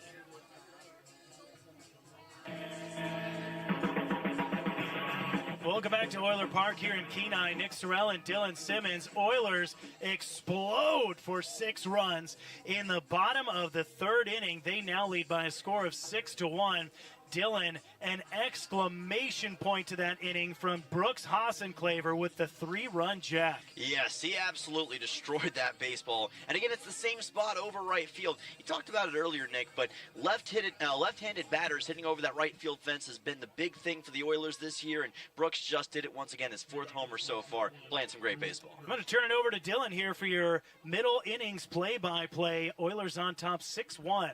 All right, so the Chinooks up to bat here with Drew Hurst. He'll be followed by Luke Zaromsky and Nick Moyer, 6, 7, and 8, due up in the order with the Oilers on top 6-1. Kean Prendez still on the mound. And this is going to be a ball hit right to the first baseman, Luke Lusky, on the ground, and that will be a quick first out for Peninsula. That's exactly the way Prendez wanted to start this inning. He had a 1-2-3 inning in the third, and now he's retired 4 straight, going back to the man retired on the base paths, Phoenix West, in the third inning. And what a great, after struggling a little bit earlier in the game, here he comes fighting his way back and showing what he's made of. Luke Zaromsky comes to the plate against the southpaw, Kean Prendez. Delivers a breaking ball, and it just misses outside for ball 1. And much like yesterday, the Chinooks had an 8-run top of the second that put them out ahead for good. Perhaps the same thing in the bottom of the third for the Oilers, who scored 6 runs against Chugiak as this pitch is high for ball 2. So this series already shaping up to be a trading of haymakers, if you will. That's the way it's feeling right now. 2-0 coming up from Prendez. Of course, the Oilers still have to finish the job here. And there's a lot of baseball yet to be played, and that's ball 3 on Zaromsky. Prendez has looked pretty sharp through 2.5 innings of work, or rather 3 innings of work now in the top of the fourth. But, yeah, what a great game thus far. 3-0 coming up from Prendez. And this time he gets the late call for a looking strike, and the count will be at 3-1. And again, you mentioned earlier, Prendez with the uncharacteristic walks and a hit batsman. He's got 3 walks and the 1 hit batter, but able to work around that. And he's going to have to work around this as well as it goes too far inside against Zaromsky for ball 4, and he makes his way over to first base. So a runner aboard here for Chugiak, and that brings Nick Moyer, the shortstop for Chugiak tonight, to the plate here in the top half of the 4th inning. Chinooks with their black shirts tonight and gray pants. Oilers with their own black shirts with red sleeves and white pants here for this game. Oilers trying to get to 12-8 on the season and retake the sole lead of the ABL standings. And Prendez delivers a pitch here for a strike. went for a fastball against Moyer and got it to work for an 0-1. Curious to note here, we've seen Prendez try and pick off runners twice, but they were both at second base. He's not thrown over to first base despite being the left-handed pitcher. Yeah, we haven't seen that yet from him. And it seems like for the most part this season, he usually goes to second base. Not as much of a guy to throw back to first as he delivered that breaking ball to the outside on Moyer for ball 1. So Luke Zaromsky at first base, kind of getting a little bit of a, I wouldn't say a real generous lead. He's staying pretty close to first. 1-1 coming up here from Prendez. And this is a ball hit towards third. Holubowski bobbles it, throws on to first, and still got it there in time for a 5-3 as it hopped into Lusky for out number 2. You saw Holubowski panic just a little bit after he bobbled that ball because he was clearly thinking two. He was going to turn, throw to second, and try and get the relay on to first, then the bobble, and he had to kind of get the jitters and pick it up, and he was able to fire that one. It skipped in on the grass, but a great dig by Lusky at first base. Well, remember, Nick, he had a situation like that earlier where he threw it over the head of Luke Lusky, didn't panic this time, and got the job done. Zaromsky moves to second on that. Tate Green now to the plate with 2 outs for the Chinooks, and this ball's popped up straight into the air. The catcher, Oakley, camps underneath it and makes the catch in foul ground for out number 3. So the Oilers strand a runner on base for Chugiak. No runs, no hits, no errors, 1 left on base in the top half of the 4th inning. We'll go to the bottom half of the 4th with your Oilers on top 6-1 here on ESPN Radio.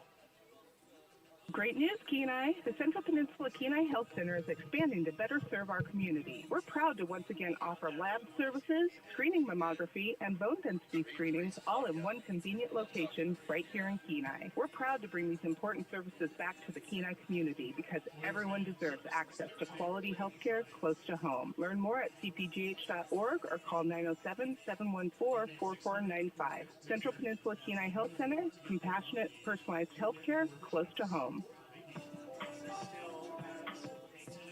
Thinking about a new place to land here on the Kenai Peninsula? At Ashton Krause Real Estate, we believe real estate should feel clear, calm, and personal from the very first conversation.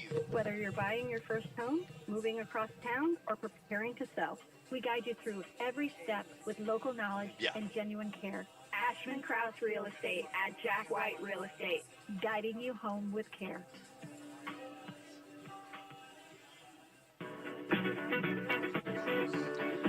Welcome back. This is Oilers Baseball on ESPN Radio. Dylan Simmons and Nick Sorrell joining you for the bottom half of the 4th inning with your Peninsula Oilers on top 6-1. And the Chugiak Eagle River Chinooks have made a pitching change as Cade Carrington takes the bump, coming in for Oliver Adams. Cade with a Q. With a Q, yes. That might be the only time I've ever seen Cade spelled with a Q. The final line there on Oliver Adams, he gave up 6 runs, 5 earned on 7 hits over 3 innings of work. He walked 3 and he struck out 2.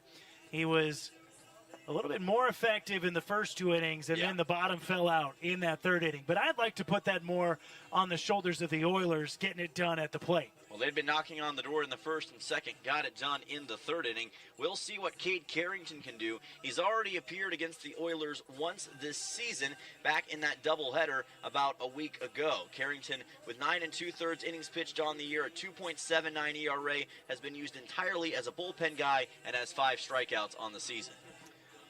We'll see what he brings against the Oilers because he's going to have to start exactly where Adams had to start the last inning, and that is the heart of the order.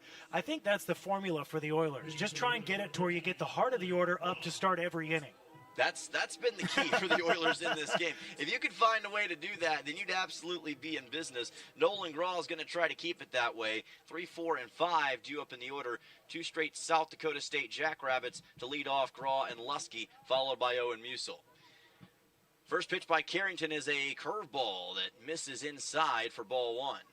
Graw able to work himself into that full count in his last at bat, which felt big at the time because it was a leadoff walk, and he was the first run to come in to score. 1-0 pitch to Graw, and he fouls this one just barely to the right side of the field. And I think that pitch was inside, and he got way out in front of it because that looked like it came off the handle. Yes. Off to the right side. Not a lot of juice on the hit, but 1-1 on the way to Graw. This is a breaking ball too far inside for ball 2. Gra picking up right where he left off before he headed south for a little bit. Already a hit and a walk in the game and a run scored. 2-1 pitch on the way to Gra from Carrington. And this is softly hit back towards the mound, picked up by Carrington. He will underhand toss to first for a 1-3 and out number 1. First time Gra retired today. And you got to give some credit here to Carrington, even though that ball was weakly hit. I mean, he was falling toward home plate and had to kind of pivot and then stumbled his way down the mound and still managed to scoop that up off the grass. Great defensive play. Yeah, it took some great balance, some pretty good athleticism to be able to make the play on that.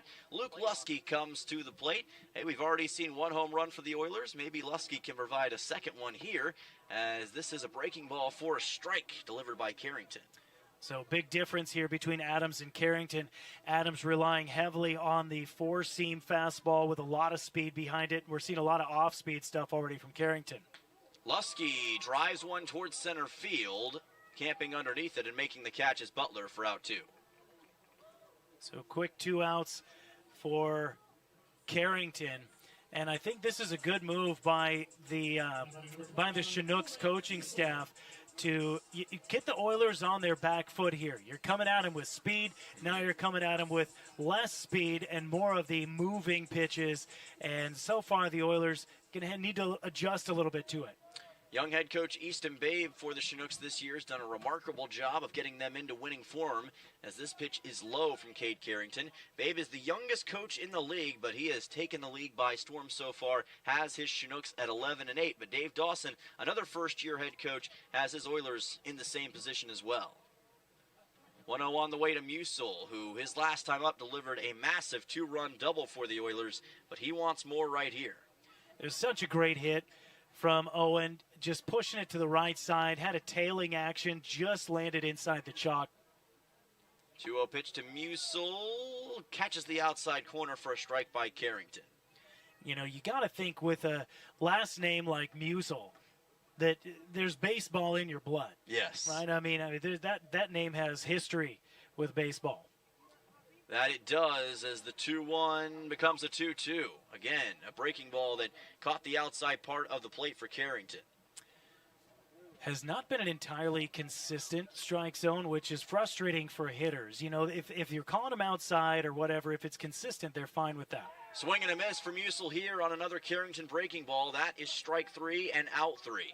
So the Oilers get 1-2-3'd in the bottom half of the fourth. No runs, no hits, no errors, none left on base. Austin Young, Kirby Jenkins, and Phoenix West due up in the top of the fifth when we come back in just a moment on ESPN Radio from Kenai. Cuts, fractures, sprains, burns, fishhooks, and workplace accidents. Odyssey Urgent Care treats the injuries that can't wait. Need stitches? They perform laceration repairs right here. Got a fishhook where it doesn't belong? Well, they can help with that too. With on-site x-ray services, splitting, braces, and expert injury care, you can get diagnosed and treated in one convenient visit. Conveniently located in Kenai in the Odyssey Family Practice Building. Open Monday through Saturday, 8 a.m. to 6 p.m. Walk in or call 907-283-8400. Odyssey Urgent Care. This is Mark from Steam on Wheels. Wanted to talk to you about the Greer Poly tanks that we are now stocking. We've got tank sizes from 1,000 gallon, 1,250, 1,500 gallon. What sets them apart from the competition is that they have up to a 10-foot bury depth. Sometimes you need a tank that can withstand more than 4 feet, and these are where these Poly tanks really shine. We do have tanks in stock. As a customer, you can come by and pick them up, contractor as well. Please give us a call at Steam on Wheels, 907-262-3240. Welcome back here on ESPN. Dylan Simmons and Nick Sorrell joining you from Coral Seymour Memorial Ballpark, where on the Three Bears Alaska scoreboard, it is 6-1. Oilers on top of the Chugiak-Eagle River Chinooks here in Game 2 of this 5-game series. 6 runs for the Oilers so far, 8 hits to Chugiak's 1. 3 errors for the Oilers, none for the Chinooks so far. Kian Prendez remains on the mound, and he'll face off with Austin Young at the top of the order. Brought to you by State Farm agent Christy Babcock. Start the next inning in your life with the top insurance team. 1, 2, and 3 due up in the order for the Chinooks, Young, Jenkins, and Phoenix West against Prendez. Oilers trying to even the series and take back the lead in the Alaska Baseball League standings, which they can do with a win tonight. Prendez, the southpaw, delivers and goes back to that breaking ball and issues a strike. Hasn't been the prettiest game for Prendez so far, but even with all the runners on base, he's done a really nice job of limiting the Chinooks from adding any more runs to the board thus far in this contest.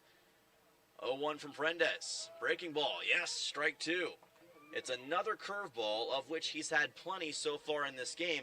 And as we've mentioned before, he's gone 7 innings in a game once before this season against the Anchorage Bucks, final game of that 4-game series about a couple weeks ago. 0-2 from Prendez, grounded just foul by Young to the left of the third base bag to keep the count at 0-2.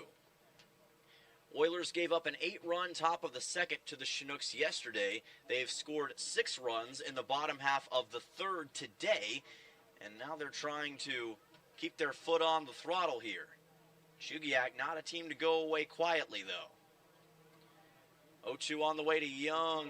This is a fastball by Prendez, zipped outside for ball number 1. Chugiak entered this series with a 4-game losing streak, so they were motivated and itching for a win in yesterday's Sunday matinee, and they got it and then some. Oilers, they're trying to show they're just as motivated today. 1-2 pitch. Here's a line drive to left field for a base hit from Austin Young, and he will get a leadoff single for the Chinooks that went right above Nolan Graw and Jack Holubowski in the 5-6 hole.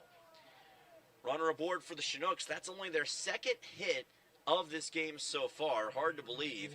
That'll bring Kirby Jenkins to the plate as Chugiak tries to get the bats back in business here. Kirby Jenkins, far from his first rodeo this season, the senior out of Arkansas Tech in Springdale, Arkansas, had a .347 batting average for Arkansas Tech this past year with 59 runs, 69 hits, 17 doubles, and 13 homers. Prendez places this pitch high for ball number 1. Both of these teams vying for a spot in the top of the World Championship Series coming up in the first week of August. The top 2 teams from the regular season advance to the Championship Series this year, so having a top 2 spot in the standings is paramount at this point in the season, even with all the baseball yet to be played. And Prendez delivers a strike to even the count at 1 ball and 1 strike. Still have a home series against the Matsu Miners and 1 more big road stretch of 9 straight games for the Oilers here in the month of July. So there is a lot to be settled here in 2026, but this Oilers team has shown great competitive spirit and winning ability all season. 1-1 from Prendez is in for a strike. Late call by the home plate umpire, but it hits the mark, and the count goes to 1-2. So Kirby Jenkins trying to hang on and get himself and Austin Young to spring forward on the base paths. Chugiak trying to make the 5-run comeback, but Rome wasn't built in a day, and a comeback probably won't be built in an inning. 1-2 coming up here as Jenkins will swing and miss at this one for strike 3. He was looking toward the fences this time, and the only thing he caught was oxygen. Out 1. What a great start once again for Prendez, who has been very solid despite working around a few walks in the game and a hit batsman and a little shoddy defense to start things out. But the Oilers have absolutely settled in and found their stride and firing on all cylinders here. Found their stride is absolutely right as Phoenix West comes to the plate. Great speed, lefty batter against lefty pitcher here. Austin Young is still at first. 1 away in the top of the 5th. Prendez delivers this one, and it is a swing and a miss for Phoenix West. 0-1 coming up. Great pitch again by Kian Prendez. Phoenix West entered today with an above .300 batting average for Chugiak so far this season. Listed as a utility player, mostly plays in the outfield. 5 RBIs with 14 hits on the year so far. 0-1 from Prendez. Breaking ball is fouled by West, and the count at 0-2. Not sure if he got a piece of that one or if it popped out of the glove, but he chased that one upstairs, man. That was a great pitch from Prendez. Yeah, maybe didn't get a piece of it. It kind of just bounced off awkwardly from Oakley and may not have hit his bat at all. But either way, the count at 0-2. And a chance for Prendez to get his second straight K right here. Would be huge to get an out on West. Prendez deals. Breaking ball is grounded. Is that fair? It is. It just stayed within the first base line. And coming to third is Young. He's being waved around as the ball went all the way to the right field corner. Here's the throw, and Oakley can't hold on to the baseball. Run scores. Advancing to third now is Phoenix West, and all sorts of chaos leads the Chinooks to make this a 6-2 game. Wow, well, that one roped just inside first base, and just like the Musil hit, the double that gave the Oilers the lead back in the third inning, this one went all the way in foul territory into the corner and gave Brooks Hassenclaver all sorts of trouble. He was able to get on top of it and turn and fire it home, and that plate on that third of the plate on the relay from Lusky came in just a little bit low. If it would have been on the money and on target, I think Oakley had a really solid shot to get the runner at the plate. So that'll bring Cal Whip to the plate. And all of a sudden, Chugiak have things looking a little bit up in this top of the fifth, but still with a lot of work to be done. Cal Whip has the third best batting average in the ABL right now at .325, 13 hits, 10 runs batted in so far on the season. Had a 3-hit, 3 RBI day yesterday and has West over at third with one out. Prendez, breaking ball, hits softly back towards Prendez. He will take the easy out at first, but that does allow West to score on the ground out. 2 away and now a 6-3 game in the top of the fifth. So the RBI ground out there for Cal Whip gives him an RBI. Interesting to note here that the first 2 runs of the game for the Chinooks, both coming from the same tandem of Austin Young and Phoenix West. Young in the first inning reaching on a walk and scoring on the single by West, and then here in the fourth reaching on the single, coming around to score on that double. But the Chinooks have now halved the Oilers' lead in the middle innings. Sun has now disappeared behind the clouds here in Kenai. Kai Butler comes to the plate after his 6-hit performance yesterday. Prendez delivers another curveball, misses outside for ball 1. Plenty of action right now in the Oilers bullpen. I'm sure they want to at least try to get Prendez through this top half of the fifth if they can help it. That's usually about the time that the Oilers make the change. Prendez, of course, certainly has the capability to go long. 1-0, Butler tries to lay down a bunt and just fouls it to the left of the third base line. So Butler trying to be a little sneaky there. And quick guy, so he has the speed, and if that one would have been fair, I'm pretty sure he would have gotten safe because Hassenclaver was not thinking bunt, which is understandable in this situation, and was playing back a little behind third base, and so he would have had a hard time getting to that one, but fortunately for the Oilers, that one trickles foul. Yeah, just barely. And Butler will have to set up for a 1-1 with 2 outs. No one on base here for the Chugiak-ER Chinooks. Prendez on the bump. Deals a breaking ball. Fouled back by Butler. Count at 1-2. And his breaking ball has so much movement on it. I mean, he has the slider, and he also has that 12-6 curve that just starts above the strike zone and drops all the way to the bottom. And it's very tough for some of these Chinooks hitters to stay on. We've seen that throughout the course of this game. They've got it back to a 3-run game here. Butler trying to see if he can get more. 1-2. That hit him, looked like in the back of the left heel, and that will send Kai Butler over to first with a hit-by pitch. Butler wearing it here, and despite coaching staff kind of wandering toward home plate to check on him, he looked like he was in some pain, still reaching down and scratching at that right ankle, but he just jogs his way down to first base. Yeah, good to see Butler okay for the most part. Drew Hurst will come to the plate. All these guys here in the ABL, they're tough, and they can shake off shots like that, but it's not always easy. Drew Hurst is the number 6 man in the order. Yesterday against the Oilers, he had a pretty solid outing over at first base and also at the plate. Prendez deals. Runner takes off. Oakley throws to second. It is not in time to get the out. I think the ball may have been partially bobbled by Nolan Graw as well, and that allows for Butler to take second base. So the Chinooks now trying to manufacture a run. That throw from Reed Oakley had the speed, just not quite the location. Bounced in on the infield grass. Great job by Nolan Graw to still keep it in front of him and had a chance to make that play. But a great slide by Butler, was able to kind of swim his way to the center field side of the bag and get the hand in there. So now Drew Hurst with a runner in scoring position with a 1-0 count. Here's a ground ball hit to second. Cannon is there, throws on to first, and that's an easy 4-3 for the Oilers. So there will be no more runs scored for Chugiak, but they still get 2 runs, 2 hits, no errors, and 1 man left on base in the top half of the 5th inning. 3-run game here in Kenai. Back for the bottom of the 5th in just a moment on ESPN Radio. Dan's Automotive has the best customers in the world. What about Asia? We love Asia. We work on Toyotas, Hondas, Nissans, Hyundais, and Kias. What about Amsterdam? Do they even make cars? Look, no matter what side of the car the steering wheel's on, we got you covered. Dan's Automotive, serving the best customers in Alaska. Call 907-420-0416. Fall is just around the corner. Are you ready for your next chapter? At Kenai Peninsula College, we're ready for you. Registration for the fall semester is now open, offering the classes you need close to home. And big news, our residence hall is now open. You can once again experience full campus life, build lifelong friendships, and live where you learn while taking classes at KPC or any UA campus. Don't wait. Secure your classes in your room today at kpc.alaska.edu. Find your place at KPC.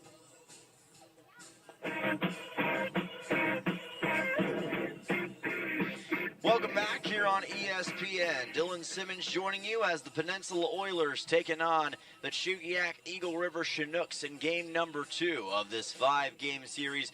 And your score on the Three Bears Alaska scoreboard is Oilers 6, Chinooks 3 after 4.5 innings of play. Cade Carrington on the mound for a second inning of work, and he will take on Reed Oakley, Jack Holubowski, and Isaac Fernandez. 6, 7, and 8 due up in the order for the Oilers in this bottom half of the 5th inning.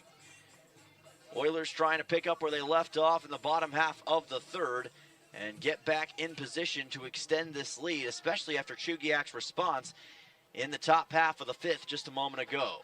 Oakley already got a hit up the middle for an RBI earlier, and he watches this pitch from Carrington go outside for what looked like ball 1. Yeah, ball call from home plate. The Oilers going to have to try and adjust to the slower speed now from Carrington. 1-0 pitch, and that's well outside and low against Oakley. Ball 2 will be called. Oakley, a big part of that rally in the bottom of the 3rd with that RBI single. Absolutely was a 6-run bottom of the 3rd for the Oilers. And Oakley, critical part of Kansas City, Kansas Community College this past year, watches a strike go by from Carrington on a breaking ball. Count goes to 2-1. Want to get a kind of a punch in response to that 2-run top of the 5th from the Chinooks. Need to get a man on to lead off here.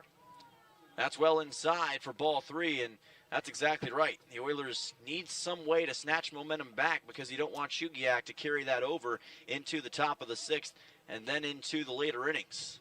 There is still a lot of baseball yet to be played tonight. 3-1 on the way. Upstairs, ball 4. Oakley moves to first on a 5-pitch leadoff walk. That's exactly what the Oilers want right now. Put a man on first with no outs. Big bat like Holubowski coming up. Already has a big double in the game back in the 2nd inning. Reached and scored on that error back in the 3rd.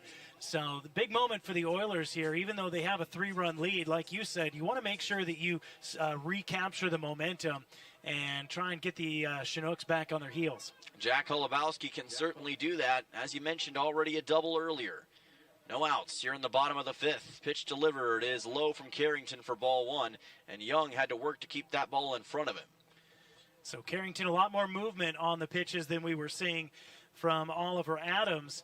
But after 1 inning where he got the Oilers in order, now having a hard time locating these pitches as that movement is kind of starting to cost him a little bit, a little too much.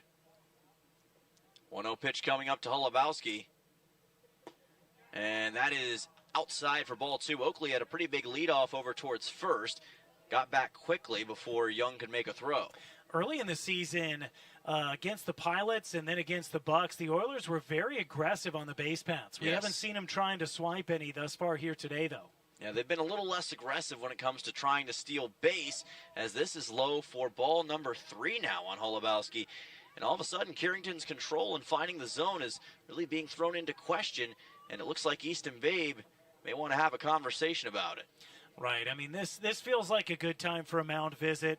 I think the coach has a great finger on the pulse here. You got a guy who issued that 3-1 walk to lead off the inning. Now he's got Holubowski in a 3-0 count. You want to go out there, settle him down. Sometimes you come out firing. You have a great first inning and when you come out in relief. And then when you're struggling a little bit, you need somebody to come out there and settle you down and get things back on the rails before it gets too out of control. That's exactly the idea here, I think, from Easton Babe, and he's taken decent amount of time to talk to Carrington and this defense and make sure that they don't let this opportunity to recapture this game slip away, because who knows what the Oilers could pull off in this bottom half of the fifth inning, especially considering how productive this part of the order has been relatively today and the potential of the top of the order still to come here in this bottom of the fifth. The home plate umpire comes out there to break up the mound visit. The whole infield coming in around Cade Carrington, which, early in an outing for a pitcher and even in the middle of a count, you don't typically see that kind of a huge conference of the mound from the whole infield. So we'll see how Carrington responds. 3-0 coming up here to Holubowski. Reed Oakley stationed over at first. This pitch is delivered low for ball 4, and Jack Holubowski makes his way over to first with now 2 runners aboard for the Oilers. We got a Submariner warming up in the bullpen for the Chinooks, a right-hander. We'll see. Looks like coach is really trying to mix things up with what the Oilers are seeing from the plate. We go from a fastball guy to an off-speed guy, and maybe when we get back into the bullpen again, it'll be somebody throwing sidearm from way downtown. Fernandez at the plate. Could be some interesting bullpen options here for Chugiak down the stretch. How much longer does Carrington have? Fernandez shows bunt and fouls it off to the right side. And we saw Fernandez attempting to bunt back in the third inning as well when the Oilers still had no outs and they had runners on. And so right out of the gate already here from Coach Dawson getting the signal to try and lay down a bunt and advance the runners into scoring position.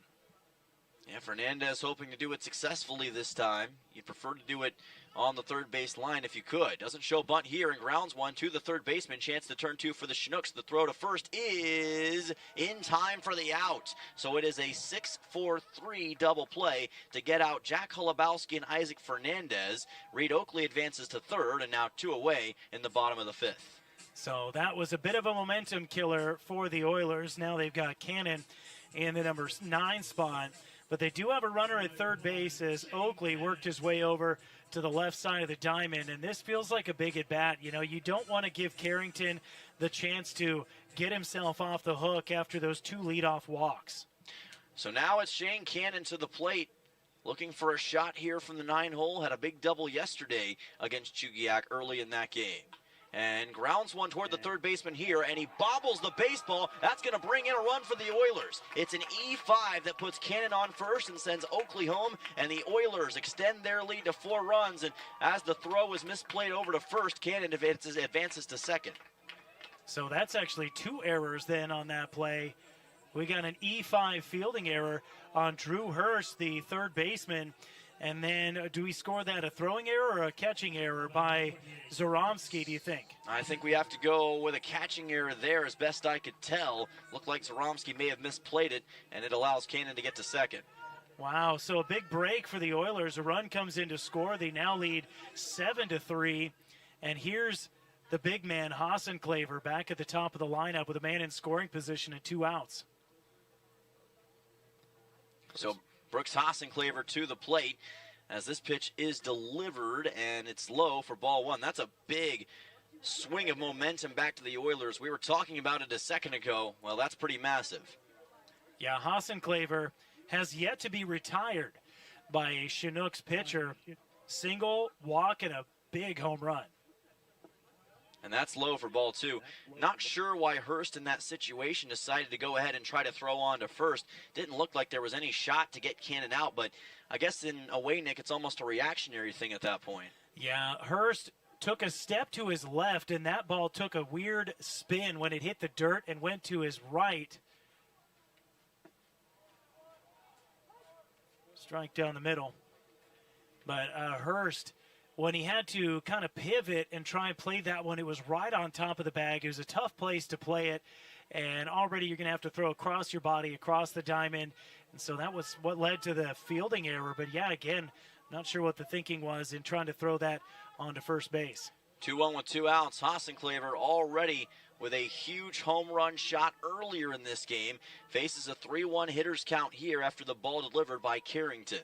Now a chance with a hitter's count to really do some damage. I mean, do we cross our fingers? What do we think here? I think there's always a chance for another homer.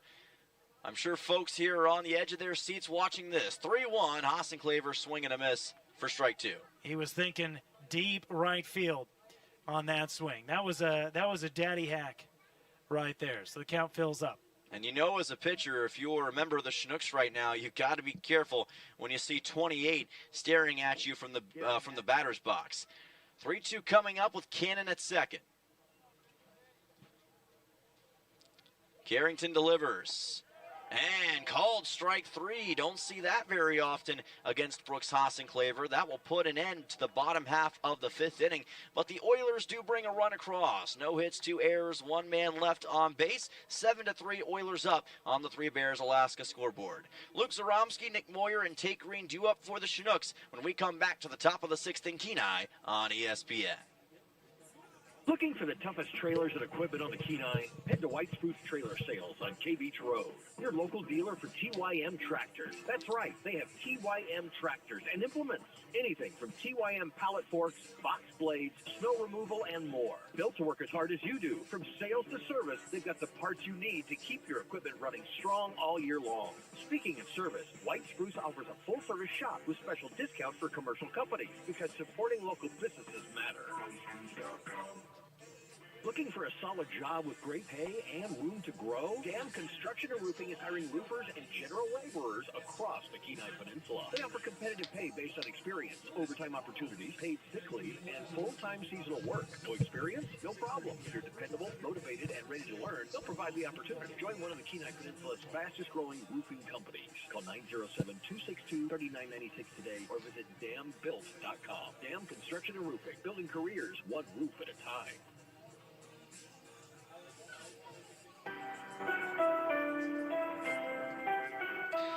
Welcome back here on ESPN. Dylan Simmons, Nick Sorrell joining you for the top half of the 6th. And on the Three Bears Alaska scoreboard, it is Oilers 7, Chinooks 3. Luke Zaromsky comes to the plate here, 7-8-9 due up for Chugiak as Kian Prendez remains on the mound. Yeah, Prendez getting the nod from the coaching staff to get back to work. Delivers a breaking ball here to the outside for ball number 1. And as we've been stating, the Oilers have plenty of guys waiting in the bullpen in case Prendez can't complete this top half of the 6th. Hopefully it won't come to that. Here's a ball golfed down the left field line for a base hit. It goes all the way to the wall.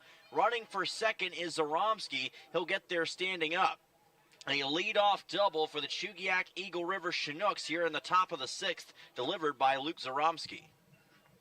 So third time through the order coming up, or rather going on here, as the Chinooks have gotten a good look at Prendez and what he's been throwing at him. And you go back into the 5th inning, and they're starting to see his stuff a little bit more. They only had 1 hit through 4 innings. They get 2 hits in the 5th, and now already 1 here to lead off in the top of the 6th.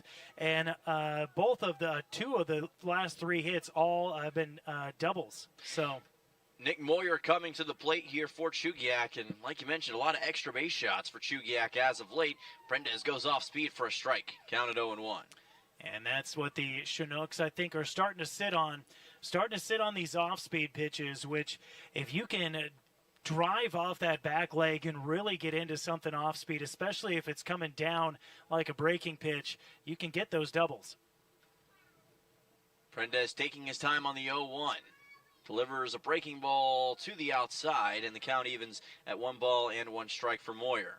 Moyer 0 for 2 today, flew out to center field in his first at-bat, grounded out to third in his second at-bat. Now here with a chance to drive in another Chinooks run with a man on second.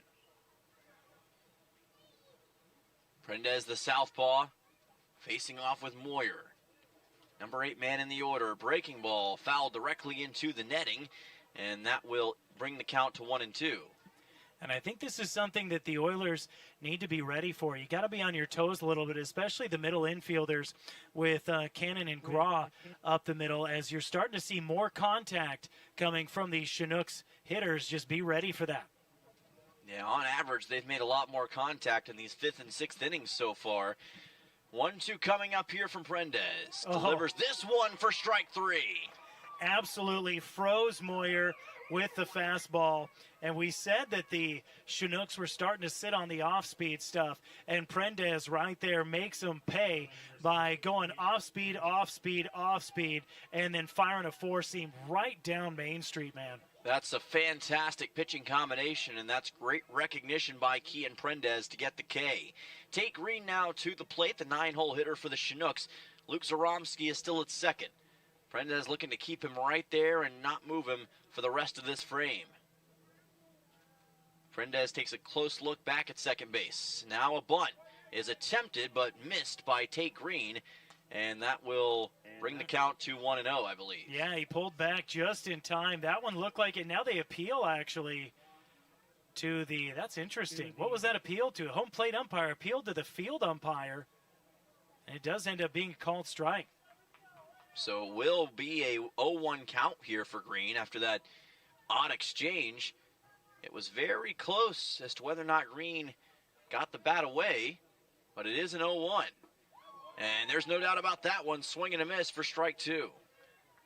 So interesting that I guess the home plate umpire appealed to the field umpire on whether or not there was contact. I don't think I've ever seen that. I've never seen a home plate umpire appeal to a guy behind the pitching mound on whether or not the batter made contact. Yeah, it's very rare. And again, this is a two-man crew tonight, so you get some odder circumstances as a result, but that's unique even for what we're seeing. 0-2 on the way, and this is low for ball 1 on Green. Prendez, if that pitch is about 2 inches higher, he does the exact same thing to Tate Green. He went off speed, and that time he went back to the fastball and tried to freeze him, and he did have him frozen. It was just a little bit low. 1-2 with 1 out coming up from Prendez. Can he freeze him this time? It's a ball hit right back to the mound. Prendez takes a look at second, then throws to first for out number 2. And, you know, with a 4-run lead, tip of the cap to Prendez. That was a very heads-up decision. You had a chance to get the lead runner because Zaromsky was a good 12, 15 feet off second base, but you don't want to risk that. Go with the sure out, protect your lead. I mean, if that run ends up coming in to score, at least you've gotten 2 outs in the inning, but a great decision there by Prendez. A very shrewd decision by Kian Prendez to get the out. Austin Young in the top of the Chugiak order is up next, and if Prendez can retire Young quickly here, that'll bring the Oilers up for the bottom half of the 6th, still with a 4-run lead. And I'm curious to see what Coach Dawson does if Young is able to reach. He's been on base all 3 times he's come up to bat, a walk, hit by pitch, and a single.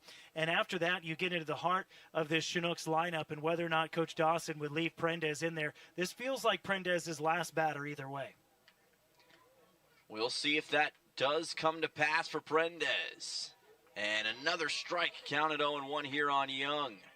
Now he's starting to go heavy with the 4-seam fastball, and you love the chess match here between Prendez and these hitters as he's starting to detect that they were picking up on that off-speed stuff and really shifting over to go with the fastball. Yeah, it's the game within the game between these pitchers and hitters, and we're seeing it right now with Prendez in the Chugiak batting order.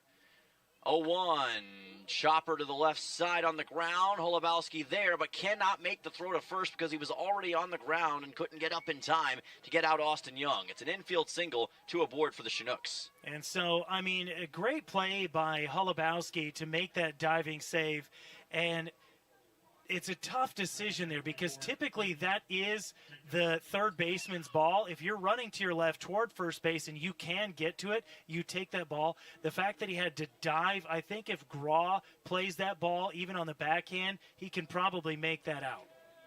So instead, it's 2 aboard here for the Chinooks as Kirby Jenkins comes to the plate. Prendez is going to have to wait a little bit longer to try to end this top of the 6th and delivers a breaking ball inside for ball 1. So color me wrong, I thought that would have been Prendez's last batter. Instead, he's going to get a look at Jenkins, and this feels like a really big moment for the Oilers starter. Prendez is now at 89 pitches total for this game, so nearing 90, getting close to that potential limit. Again, he's gone 7 before, sitting at 5 2/3 right now. Can he get it through 6 full and maintain the 4-run lead for the Oilers? And I think I see the reasoning here, leaving Prendez in on the bump against Jenkins. It's because he has 2 strikeouts in the game, or 3, and 2 of them came against Jenkins. 1-0 coming up. Can he get number 4 right here? This is, again, outside on the breaking ball for ball 2. So now as he's getting up toward 100 pitches, he's laboring just a little bit, trying to get the bite on that curveball. Behind in the count here, 2-0. Hitters count to Jenkins. 2 men on. Still a 4-run game, but this is a big moment. It's hard for any pitcher to make it this far into a pitch count. 2-0 by Prendez, and a swing and a miss by Jenkins. Actually gets on a knee after the fact. 2-1 coming up. Jenkins was trying to make this a 1-run game with 1 swing of the bat. Clearly the kind of guy who has the power to do it, but just a little bit early on that fastball from Prendez. All about timing on these fastballs that Prendez is delivering. Made no secret what he was trying to go for there. Jenkins went after it, just couldn't make contact. The 2-1 with 2 outs on the way from Prendez. Delivers a breaking ball. That is inside for ball 3. So if Jenkins reaches here, that would bring Phoenix West up, potentially with the bases loaded. Jenkins now in a hitter's count, and the outfielders got to be on their toes right now, because anything, you want to try and keep it in front of you if it gets into the outfield. 3-1 pitch on the way to Jenkins. Like you said, infielders will need to be heads up in this situation for sure. Playing pretty deep right now. 3-1 from Prendez. And that's strike 2, and Jenkins didn't see it. He thought that was ball 4. He'd already started unbuckling his strap on his leg, and instead it's going to be strike 2 and a full count. Yeah, I mean, I think Jenkins right there was trying to sell that as a ball. It was very clearly right there at the knees. A great pitch from Prendez, and you didn't get much argument from Jenkins when the strike call came in. Admittedly, it did come in just a little bit late, but we've seen that a lot from this home plate umpire. But no, when that strike call came in, Jenkins kind of, he gave the, okay, all right, you got me. I'll dig back in.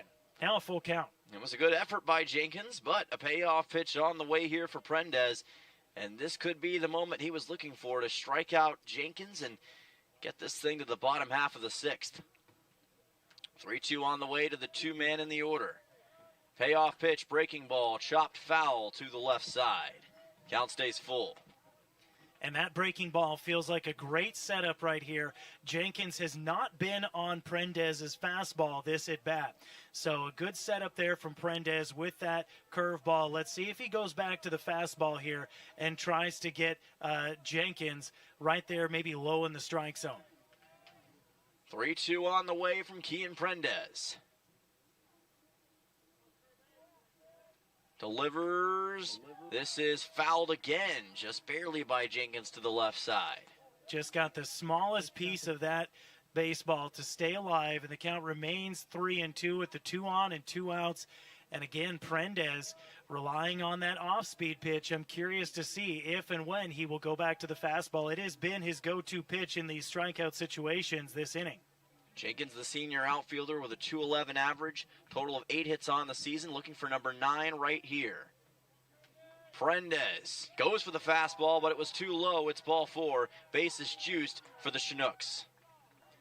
And we'll see if Prendez is allowed to stay out there. There's nobody coming out from the dugout, so this inning belongs to Kean Prendez. It is his inning. Nope, now we're going to get a mound visit.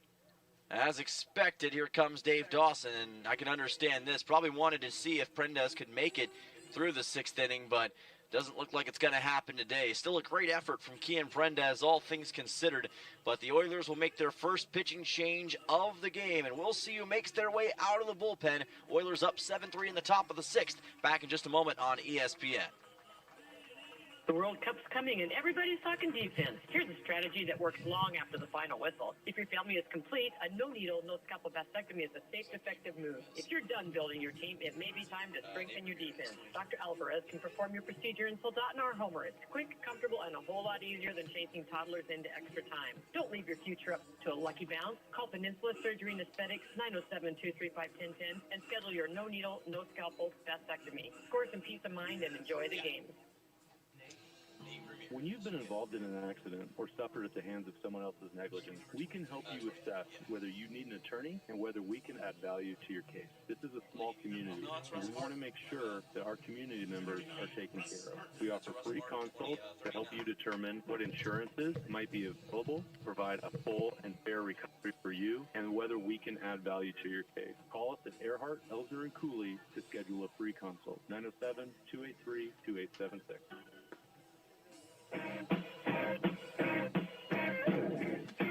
Welcome back here on ESPN. Dylan Simmons and Nick Sorrell joining you in the top half of the sixth inning, and the Oilers making their first pitching change of the game as Kian Prendez goes 5 2/3 innings. It is Russ Martin, the freshman from the University of Arkansas Little Rock, who will take over.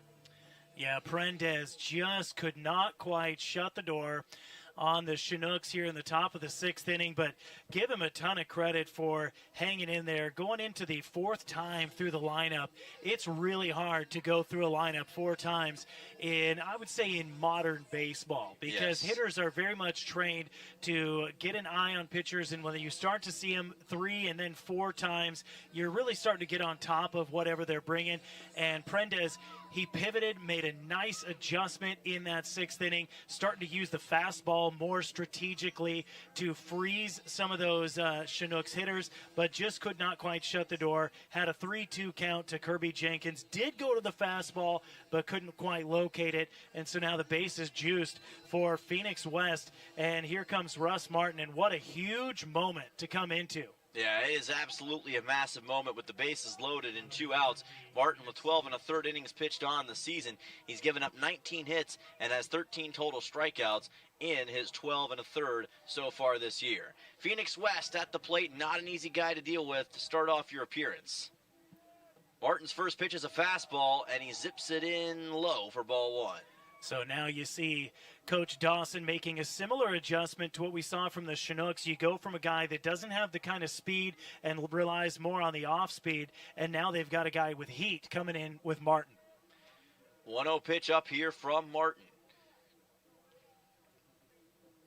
Fastball driven right to the first baseman, Lusky, and covering the bag is Martin for the out. How about that from Luke Lusky? One of the best plays the first baseman has made all season. That had multiple runs written all over it, but Lusky denies Phoenix West. An absolute flash of the leather from Luke Lusky, playing that on a hop, an absolute grass-cutting ground ball to the right side. Lusky playing it on the backhand, and then a great job by the pitcher Martin on his wheels getting over to first base to cover the bag and take it and get the out. On to the bottom of the sixth we go as the Chinooks put 3 men on base but cannot get a single run out of it. Oilers maintain the 4-run lead. We'll be back in just a moment to Coral Seymour on ESPN. Don't touch that dial.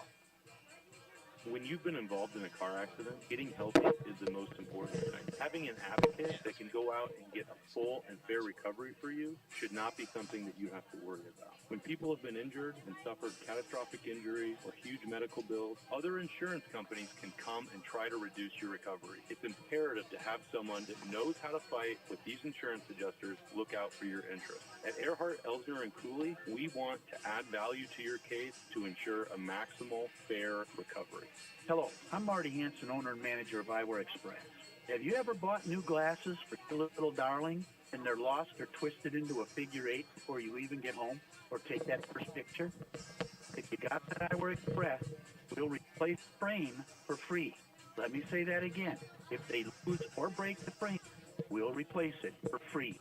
So relax and expect the best from Eyewear Express in the Peninsula Center Mall, Soldotna. 260-9199. Welcome back here on ESPN, and welcome back to Coral Seymour Memorial Ballpark, where your score is Oilers 7, Chinooks 3 after 5.5 innings here in Kenai. Oilers trying to add to it as Mark Nellis comes to the plate. 2, 3, and 4 due up. Nellis, Nolan Graw, and Luke Lusky against Cade Carrington. Carrington gave up a run, an unearned run his last inning. And Nellis tries a bunt, but ends up fouling it back. Counted 0-1. Was looking for a push bunt, of which he's one of the best in the ABL at. Nellis right now 0 for 3 with a pair of fielder's choices. He's been stranded at first base and third base. And in his last at-bat in the third inning, had that line drive that went right at the left fielder, Phoenix West. Here's a ball chopped foul by Nellis to the left side. Count at 0-2. Nellis entered the day tied for second in the ABL in runs batted in. Best batting average on the team for the man from Toronto, Ontario, Canada. Plays for Connor State. 0-2 and ends up fouling this one off of his own body, it looked like. Count stays at no balls and 2 strikes. Going back to that top of the 6th inning, what a huge, huge play by Luke Lusky at first base. And I feel like if the Oilers go on to win this game, we're going to need to circle back and talk about that again, because that one was a multi-run saver. 0-2 to Nellis outside for ball 1. I think that's a great point because, again, that ball was hit so fast and so hard to the right side. It looked like there was no way anyone could make a play on it. Lusky, with quick reflexes, able to get that baseball for the out. This is well inside on a Carrington breaking ball for ball 2. That one was so hot off the bat that if it got past Lusky, I don't know that Hassenclaver in right field would have been able to cut it off before it got to the fence. That very well may have been a bases-clearing double if it got past Lusky. 2-2 on the way. Again inside for Nellis, who's worked this from an 0-2 to a 3-2 just like that. So interesting to note, Mark Nellis saw, let's see here, 1, 2, 3, 4, 5 pitches through his first 3 at-bats. Much more patient in this at-bat, 5 in this one. 3-2, Nellis, chopper to the left side. It is fair. Throw from the third baseman is, nope, they're going to say foul ball late. Wow. And Coach Dawson over there at third base is kind of looking cross-eyed at home plate because that ball very clearly went over the bag. At least, I mean, obviously home plate has a better look at it than we do down that line. But, I mean, based on where Drew Hurst fielded the ball in the air, it seemed to me like it went over third base. And I figured that's a call you would make earlier in the process. 3-2 on the way to Nellis, and it's not going to matter anyway. It's ball 4. So Nellis, after an 0-2 start, draws a leadoff walk, and the Oilers have one man aboard in the bottom of the 6th. So Nellis on base for the 3rd time today, and this is now the 2nd straight inning, going back to the 5th, that Cade Carrington has led off the inning, walking an Oiler, but this a much more dangerous part of the order to be issuing those leadoff walks. Yeah, this is not the part of the order you want to mess with if you're Cade Carrington, as Nolan Graw comes to the plate. Mark Nellis speedy. He's got maybe the most stolen bases for the Oilers this season. And this pitch is low. It gets past Austin Young. Nellis will get second base off of that and a runner in scoring position for the Oilers. I don't know what you'd score that. I'd call that a pass ball because that's a pitch that Young should stay in front of. Yeah, I'm going to call that a pass ball because Young probably should have stayed in front of that and bounced right over him, couldn't handle it. So we'll give that one a pass ball to Nellis, and he's now over at second. Now we'll see if Graw with a 1-0 count goes to maybe something like a bunt to try and put a man on third with no outs. Not showing bunt here. Instead, he's going to chop it up the middle, and that's going to get past the second baseman Green for a base hit. Nellis coming around. He'll score for the Oilers, and Peninsula has extended the lead back to 5. It's 8-3 on an RBI single from the returner, Nolan Graw. And, you know, the Oilers have done such a great job with small ball at times, and we thought with a 4-run lead that might be a moment where they would try to just get themselves in a safer situation. But Nolan Graw, and a great call by Coach Dawson to give him the green light to swing away, does not disappoint, chops that one right back up the middle. A great piece of hitting to give the Oilers now a 5-run lead. Yeah, quick stoppage here as Easton Babe is on the mound to talk to Cade Carrington. Dave Dawson still not happy about that last call, and it looks like the Chinooks are going to make a pitching change as Dave Dawson has a few words with the home plate umpire. So we'll be back in just a moment on ESPN. The Oilers now on top 8-3 after the Graw RBI single. New pitcher for the Chinooks coming up in just a moment. Ready to spice up your day? Playa Azul Mexican Restaurant in Kenai is serving a bold, authentic Mexican food made with love and packed with flavor. New to town or just passing through, this is your must. I want some bold, authentic Mexican food. Prices and all your favorites. Enjoy the free salsa bar and kick back with cold beer or a glass of wine. Located just past the last traffic light in Kenai, headed north. Playa Azul is where the fiesta never ends. Come hungry, leave happy. Playa Azul Mexican Restaurant.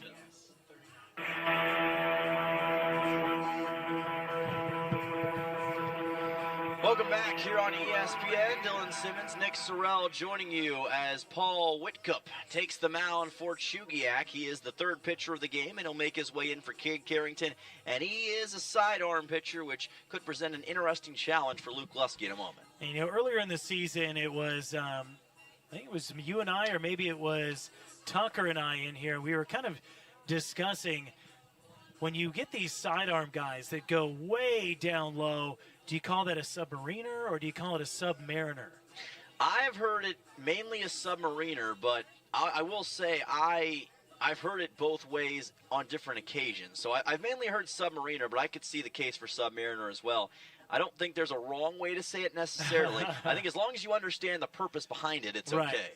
And interesting to note here is that Cade Carrington, in 2 innings plus of work, only gave up 1 hit. Yes. And it was that hit right there to Nolan Graw, but that was enough to chase him. And we'll see if the Oilers can make the quick adjustment here, going from a guy that was throwing with heat to a guy who is throwing with motion and off speed, now to a guy who's coming from a very off arm slot angle. Luke Lusky to the plate. Not an easy guy for Whitcup to start off with, and he's got Nolan Graw over at first. No outs here in the bottom half of the 6th inning. There's that sidearm, and it's well outside for ball 1. Mark Nellis coming around to score his first run of the game on that Graw RBI. 1-0 pitch on the way to Lusky. A lot of power from him as well so far this season. He's been great at home runs recently. Runner takes off here, but this is going to be fouled to the right side by Lusky for a 1-1. Yeah, Lusky, a check swing on that one way upstairs, and was unlucky to have that one go off the end of the bat over to the right side. Here's the weird thing with submariners is that you don't see a lot of them because while they can be very effective at getting outs, it's a very difficult style of pitching to maintain command on. Especially for long spurts. 1-1. This is inside for ball 2. I will say one pitcher who does that well for the Oilers is Killian DeMeo, who we may see later on in the series. Pitched a little yesterday in the 18-7 loss for the Oilers. He's a submariner, and he's done a pretty solid job. Has even gone 3 or 4 innings in multiple games this year. Always a dangerous weapon when you have one of those sidearm guys that can locate. 2-1. Runner goes. The throw to second is in time to get the out. They say that Nolan Graw could not get there. A great throw from Austin Young to take Green to get the second out, or the first out, I should say. Yeah, first out of the inning, and Graw didn't have the best jump on that, and so it gave Young excellent opportunity to gun him down at second base, and it was a great catch and tag by Green as well. So that will take out Nolan Graw as he's caught stealing, and Lusky, in the meantime, is going to walk his way over to first base on a 4-pitch walk from Whitcup. And, if the Oilers didn't have a 5-run lead, that would sting just a little bit more, that you get a guy caught stealing, and then the very next pitch is a walk, and so you lose the opportunity to have a runner in scoring position with a man at first base as well. But as it is, Oilers really in control here as we are in the latter part of the middle innings, and a great spot for Musil as well. Owen Musil to the plate now for the Oilers with Lusky over at first. Musil's already had a couple of RBIs in this game and fouls this one high to the right side. Back in that 6-run third inning, it was Owen Musil that started it off. You had Nolan Graw led the inning off with a walk, then Lusky singled, and then Owen Musil with that booming 2-run double. Does Musil have another one of those waiting in the wings? Whitcup, 0-1. Musil, ground ball, hit to third. Throw will be to second for one out. Will the throw to first make it in time? It will not. And Musil legs it out on a fielder's choice. 2 away now in the bottom of the 6th with a runner at first. So that was a great slide by Luke Lusky to disrupt that double play.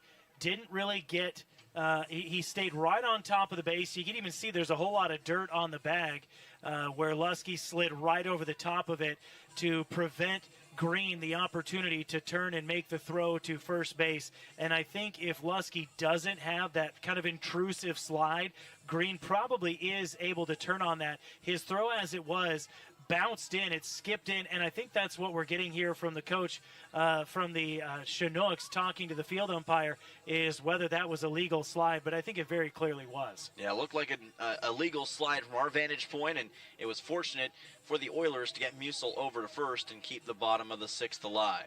So Reed Oakley, teammate of Owen Musil, comes to the plate. Number 6 man in the order, already has an RBI single in this game. First time taking on Paul Whitcup. Can he possibly drive in Owen Musil here? 2 outs, and that is fouled off by Oakley, and it rolls innocently to the backstop, 0-1.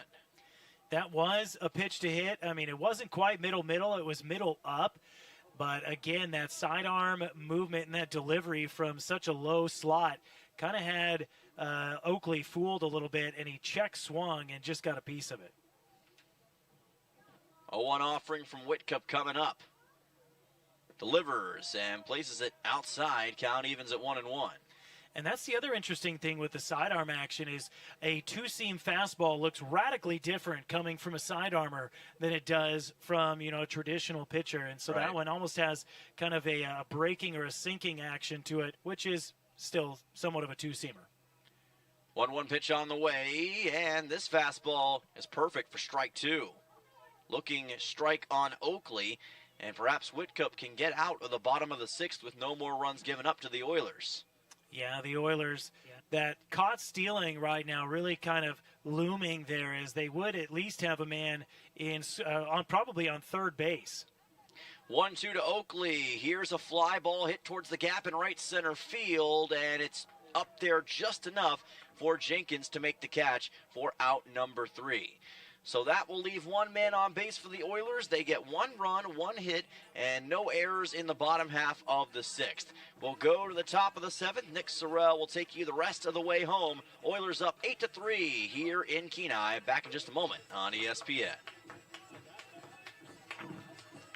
Everyone knows the struggle. The DMV keeps bankers hours while they're stuck at work. That's where AK Express rolls in to save the day. They handle the services people need, and that's why they want you.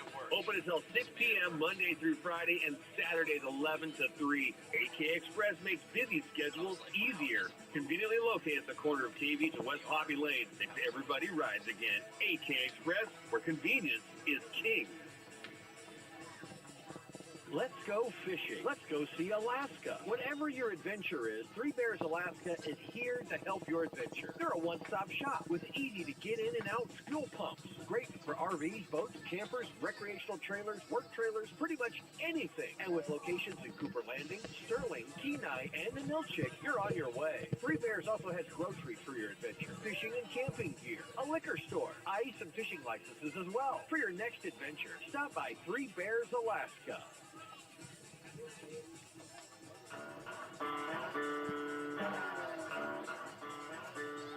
Welcome back to Coral Seymour Memorial Park in Kenai.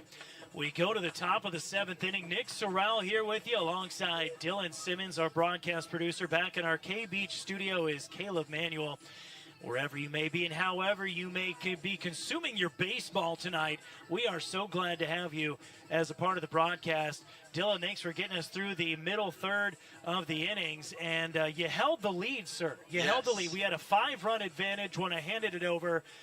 Chinooks got some back, but you put us right back 5 runs up, so good on you. Yeah, that was the idea, and that was the good thing that the Oilers were able to do in those middle 3 innings, is that they were able to respond to what the Chinooks produced and set themselves up well for these final 3 innings. But Chugiak's not going to go away, so the Oilers have to make sure to protect the lead here with Russ Martin on the mound. Always a dangerous team, and again, winner of this game gets outright first place and moves to 13-8 on the season.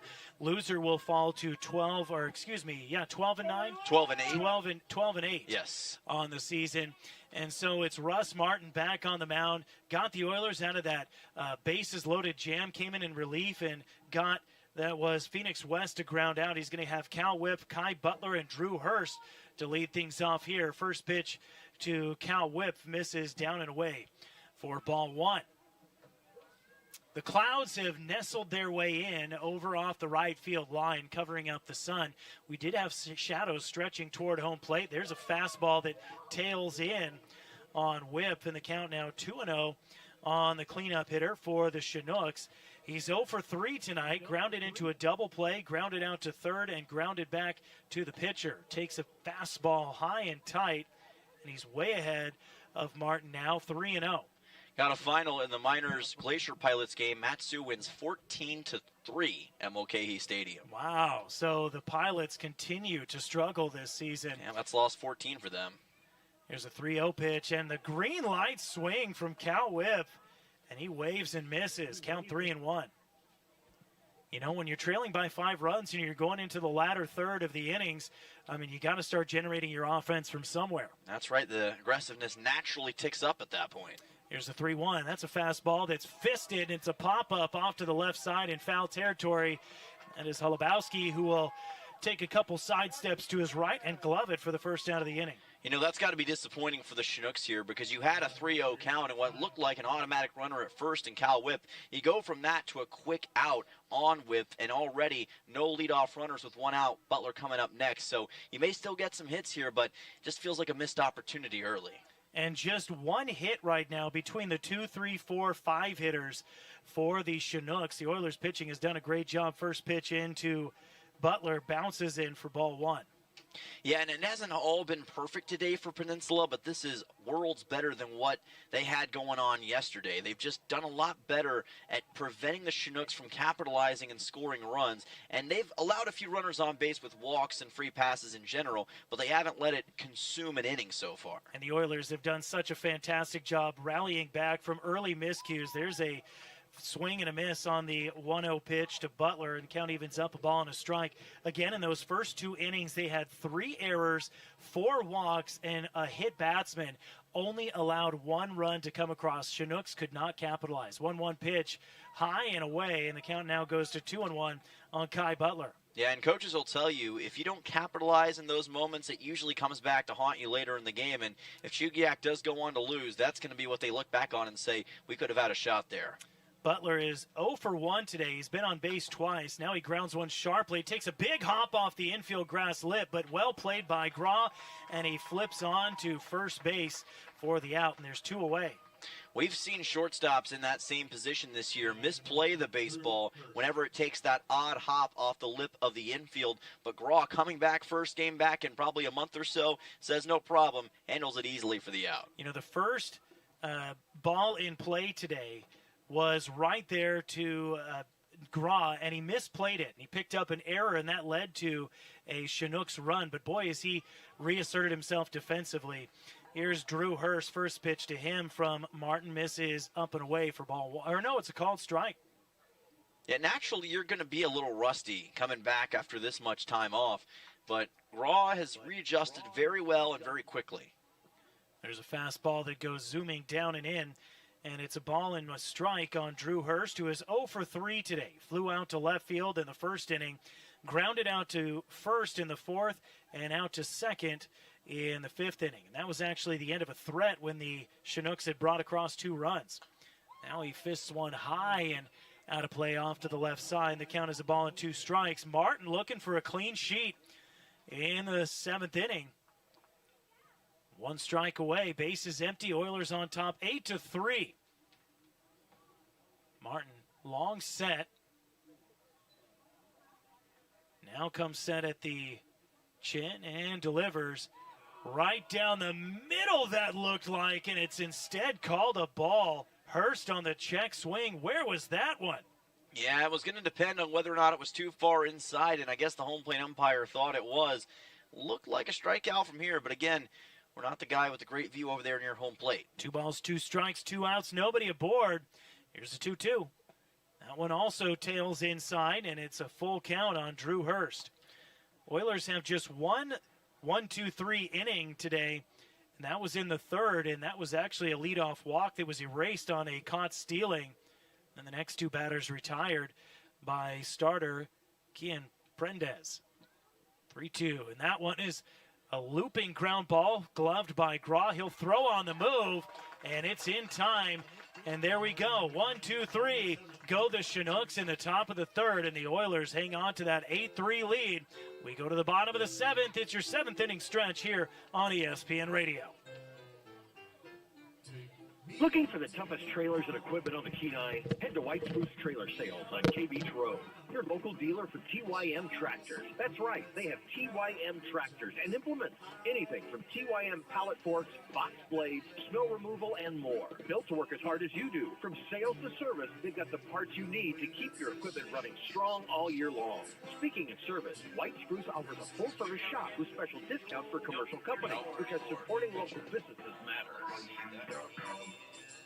Looking for a solid job with great pay and room to grow? Dam Construction and Roofing is hiring roofers and general laborers across the Kenai Peninsula. They offer competitive pay based on experience, overtime opportunities, paid sick leave, and full-time seasonal work. No experience? No problem. If you're dependable, motivated, and ready to learn, they'll provide the opportunity. Join one of the Kenai Peninsula's fastest-growing roofing companies. Call 907-262-3996 today or visit dambuilt.com. Dam Construction and Roofing, building careers one roof at a time.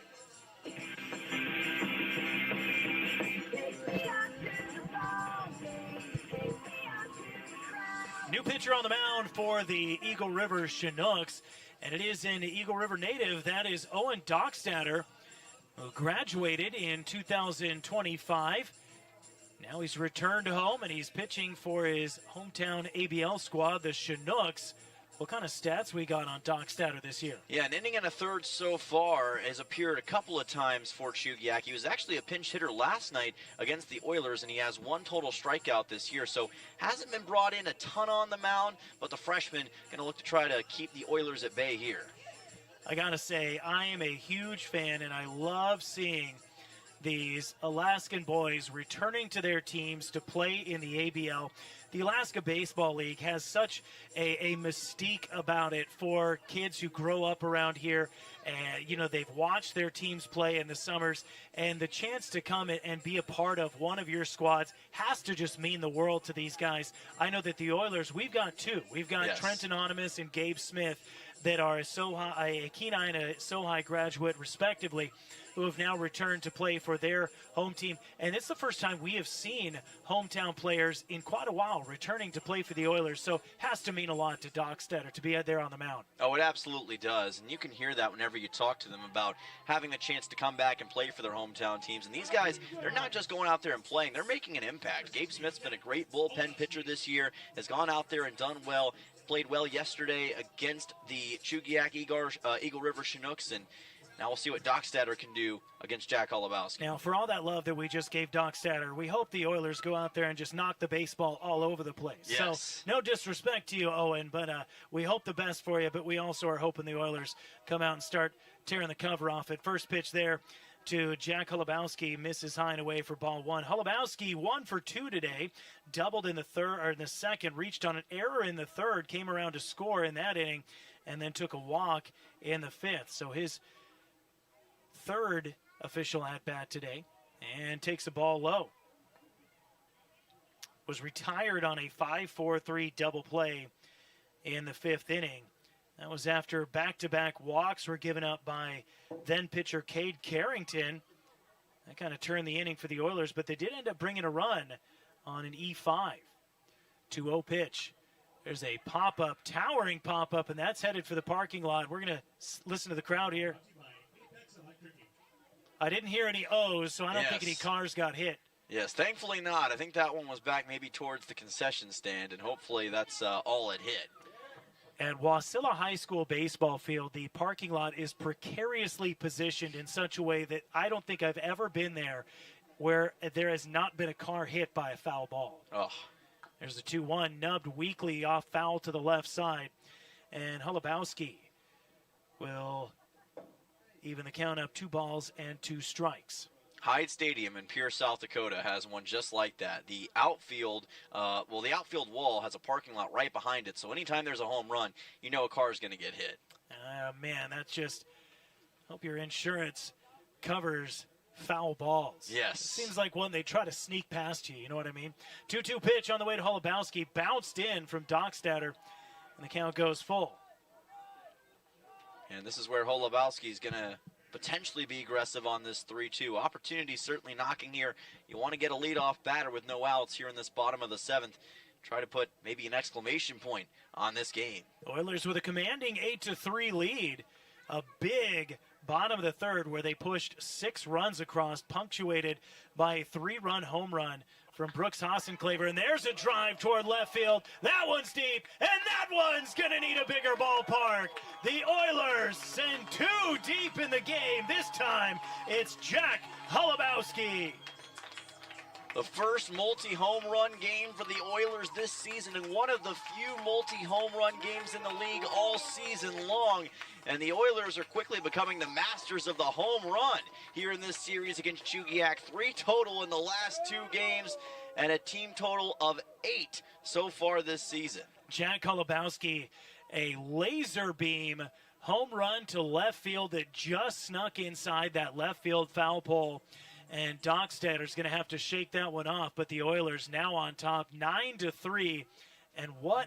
That ball was tattooed. Oh, it was absolutely wrecked. The only thing that I was curious about was whether or not it was going to stay inside that left field foul pole. It did, just barely got past it. And the Oilers on top 9-3 now. And much like the Hassenclaver home run, the left fielder this time, Phoenix West, just had to look at it and hope that it would swing foul, but it did not. Now here's Isaac Fernandez. First pitch to him is down for ball 1. You don't usually see the power bats become this effective in the ABL, at least when it comes to home runs, but it's been all the difference today. Breaking ball drops in for a called strike. So the count evens up 1-1 on the Oilers' designated hitter. Bases clean after the leadoff home run by Jack Holubowski, his first of this season. Yes. And he'd already gotten 6 doubles before that, but why not add a home run to the collection? Dockstadter's fastball comes in low, bounces up over the shoulder of Austin Young, the catcher. And Dockstader struggling already, and now looking like that home run has gotten underneath his skin just a little bit. 2-1 the count. Left-handed hitting Isaac Fernandez. Looks at a ball upstairs, and now a hitter's count 3-1. And how long do we think Dockstader will remain on the mound, or are the Chinooks perhaps in some way, I don't want to say they're throwing in the towel here, but if you got a guy that's getting lit up and you're already trailing by 6, that's a walk issued on the 3-1 pitch. Well, as a team, at some point, you got to think about the rest of the series, right? So that's in the back of your mind, and you're, in a way, trying to conserve arms if you can, but already down 6 runs here in the bottom of the 7th, it looks like they're going to make that mound visit you were talking about. So here comes the assistant coach to make the visit, and it doesn't appear to be the hook variety visit. I think this is just a conversation with Dockstader to try and settle things down. You give up a bomb like that to the first batter you face, and obviously that can rattle you, and you see how that is already a factor as the next batter receives the 3-1 walk. So now to bring up the number 9 hitter, Shane Cannon. Cannon today is 0 for 3, grounded out to the shortstop in the 2nd, lined out to the right fielder in the 3rd. That was that amazing play by Kirby Jenkins on that ball that had that tailing away action from the right-handed hitter. And Kirby, Jenkins rather, who was running to his right, had to kind of dig his cleats in and reach out and make that stab catch to his left. First pitch to Cannon is a breaking ball that catches the inside black for called strike one. Yeah, we see Dockstader go to the breaking ball here toward the inside part of the plate against Cannon. Found some success with that. We'll see if he tries to mix that in a little bit more against the 9-hole hitter. 0-1 the count on the number 9 man. Cannon now looks at one inside. That one gets away from Austin Young, and taking off and swiping second base is Isaac Fernandez. Yeah, pinch runner here for the Oilers as Wyatt Bundy's come in for Fernandez, and he wasted no time taking off, and Young, unable to locate the baseball, allows Bundy to get to second. So the pinch runner now in scoring position. No outs. The Oilers leading 9-3 in the bottom of the 7th inning. The 1-1 pitch, a long hold by Dockstader. Takes a deep breath. Now he'll come home, and he goes way inside. That one almost looked like it went through Shane Cannon. Instead, it's just ball 2. Yeah, very close to making contact, putting multiple runners on base for the Oilers here. Dockstader's got to be careful with control on that breaking ball. Dockstader taking a long look back at Bundy at second base. Now he comes home with a fastball that misses high, and it's another 3-1 count. The Oilers this season have been batting .252 as a team and have a .387 on-base percentage.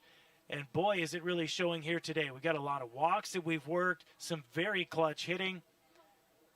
Another long look back, and Bundy playing all sorts of havoc as he's dancing all around, and it gets Dockstader to miss high, and that's back-to-back walks issued by the reliever. Men now in first and second for the Oilers, still no outs. The inning started off in a big way. Jack Holubowski, his first home run of the season, an absolute laser beam to left field to put the Oilers up 9-3. And then Dockstader walks Isaac Fernandez, Shane Cannon. Now we're back to the top of the order for another guy who can go deep, Brooks Hassenclever. Top of the order, of course, brought to you by State Farm agent Christy Babcock. Protect yourself and your assets by putting Christy and her team at the top of your lineup.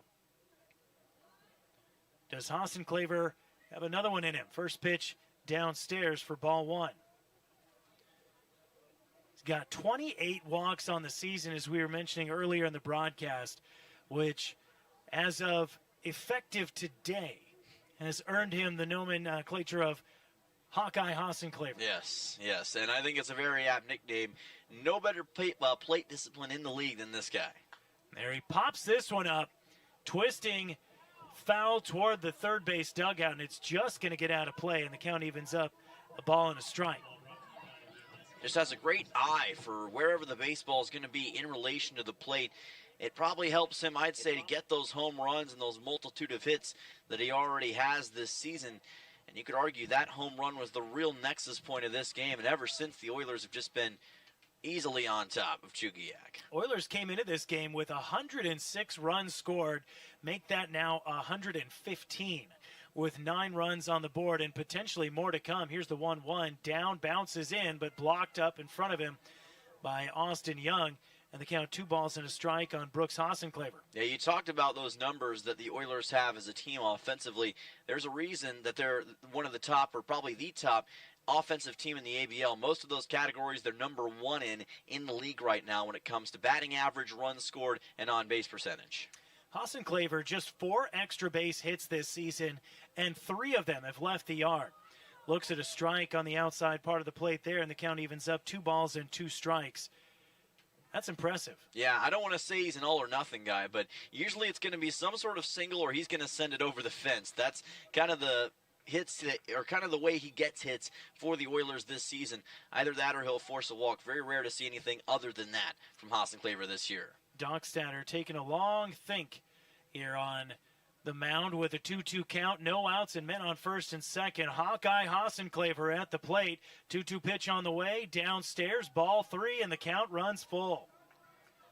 So since coming in relief, Dockstader has given up a jack to Jack Holubowski to lead off the inning, and then back-to-back walks to Isaac Fernandez and Shane Cannon.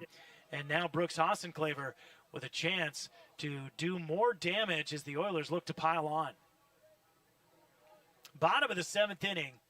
Oilers have 1 run in the last 3 straight innings. There's a chopper to the right side. Dockstader will field it on the infield. Grass underhand flip to first base to retire Hassenklever for the 2nd time today. That's the first out of the inning. Runners advance, though. Now Wyatt Bundy at third and Shane Cannon at second. 2 runners in scoring position for Mark Nellis, who is 0 for 3 today. A pair of fielder's choice grounders and a line out to the left fielder. Also walked and scored in his last at bat. Big at bat here for Mark Nellis. 1 double on the season.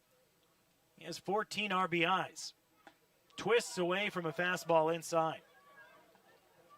Yeah, that last swing from Hassenklever, for all intents and purposes, a swinging bunt, but it does advance those 2 runners into scoring position and gives Mark Nellis a chance to possibly drive them in for his first RBIs of the day. 18 hits on the season, as none today.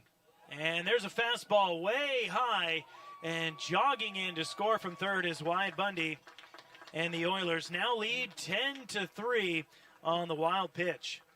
Yeah, that one just well above the catcher Austin Young. And again, good awareness by Bundy to get over to home plate quickly. About the easiest run the Oilers could hope for in this situation. I think the only guy who might be disappointed in that here is Mark Nellis, because now he loses a chance to drive in 2 runs. Yeah, now at the best he can hope for it's a solo shot, or maybe he can add a home run and make it a 2-run shot here. Oh man, 3 home runs in a game. Are we so lucky? Dockstader with the 1-0 to Nellis, misses way high, and it's now 3-0. Talking to Mark earlier this year, he's not as much of a home run guy in general. He's just much more of a consistent hitter. He had one of the top batting averages at Connor State this past year, has the top batting average for the Oilers this year. 4 home runs for Connor State, though, so not as much of a home run guy in general. Taking all the way on that fastball, it's now 3 balls and a strike.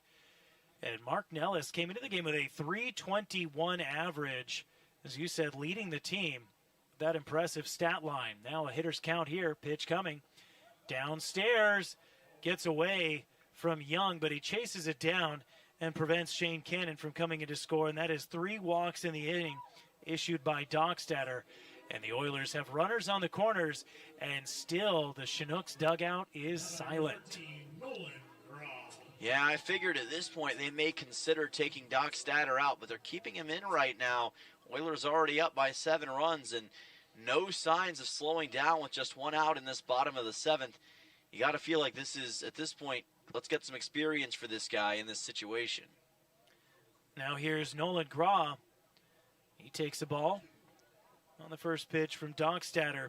And sometimes part of that growing process for a pitcher, I think, is it's not always going to be top of the mountain. Sometimes you're just going to have that rough outing. Yes. And how do you respond when you have to take some licks? Runners on the corners for the Oilers, 1 out. Pitches outside, and it's 2 balls, no strikes on Nolan Graw. And we'll see if Dockstader gets another batter after this one, especially if he issues a walk to Graw. Still just a 2-0 count right now. So a hitter's count for Nolan Graw, but Dockstader's had a hard time finding the zone. That's a wave and a miss from Graw on a pitch that was right down the middle of the plate. 2 balls and a strike. Still a long way away from this, but if the Oilers were to get a home run at this point in time, that could potentially end the game via the run rule. Already up 10-3 here, so that's one more thing to consider. 2-1, high and outside. Runner goes, throw down to second is not in time. Well, really, it was in time, but the shortstop, Nick Moyer, unable to swing the glove around in time to apply the tag to Mark Nellis, who now is in scoring position with the first stolen base of the night for the Oilers. Yeah, that slide by Nellis made all the difference there, and as a result, the tag couldn't be applied the way they wanted it to. Now 2 runners in scoring position for the Oilers. Here's a 3-1.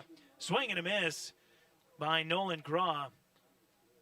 There wasn't a lot of conviction in that swing. No. It's kind of a really the epitome of a wave. Yes, I would say so. And on a 3-1, I can understand you swinging at it, but it does set up the 3-2 here.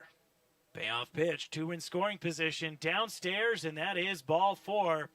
And that will load them up for Luke Lusky. Already a bomb on the season. Can he make it a grand slam? And now I think we're going to get a hook for Owen Dockstader, who has walked the bases loaded. 1 run in to score already this inning on a wild pitch. And we are going to get a relief pitcher coming in. Oilers lead 10-3 in the bottom of the 7th inning. They've brought in a run already. We'll be back right here on ESPN Radio. Cuts, fractures, sprains, burns, fishhooks, and workplace accidents. Odyssey Urgent Care treats the injuries that can't wait. Need stitches? They perform laceration repairs right here. Got a fishhook where it doesn't belong? Well, they can help with that too. With on-site x-ray services, splinting, braces, and expert injury care, you can get diagnosed and treated in one convenient visit. Conveniently located in Kenai in the Odyssey Family Practice Building. Open Monday through Saturday, 8 a.m. to 6 p.m. Walk in or call 907-283-8400. Odyssey Urgent Care.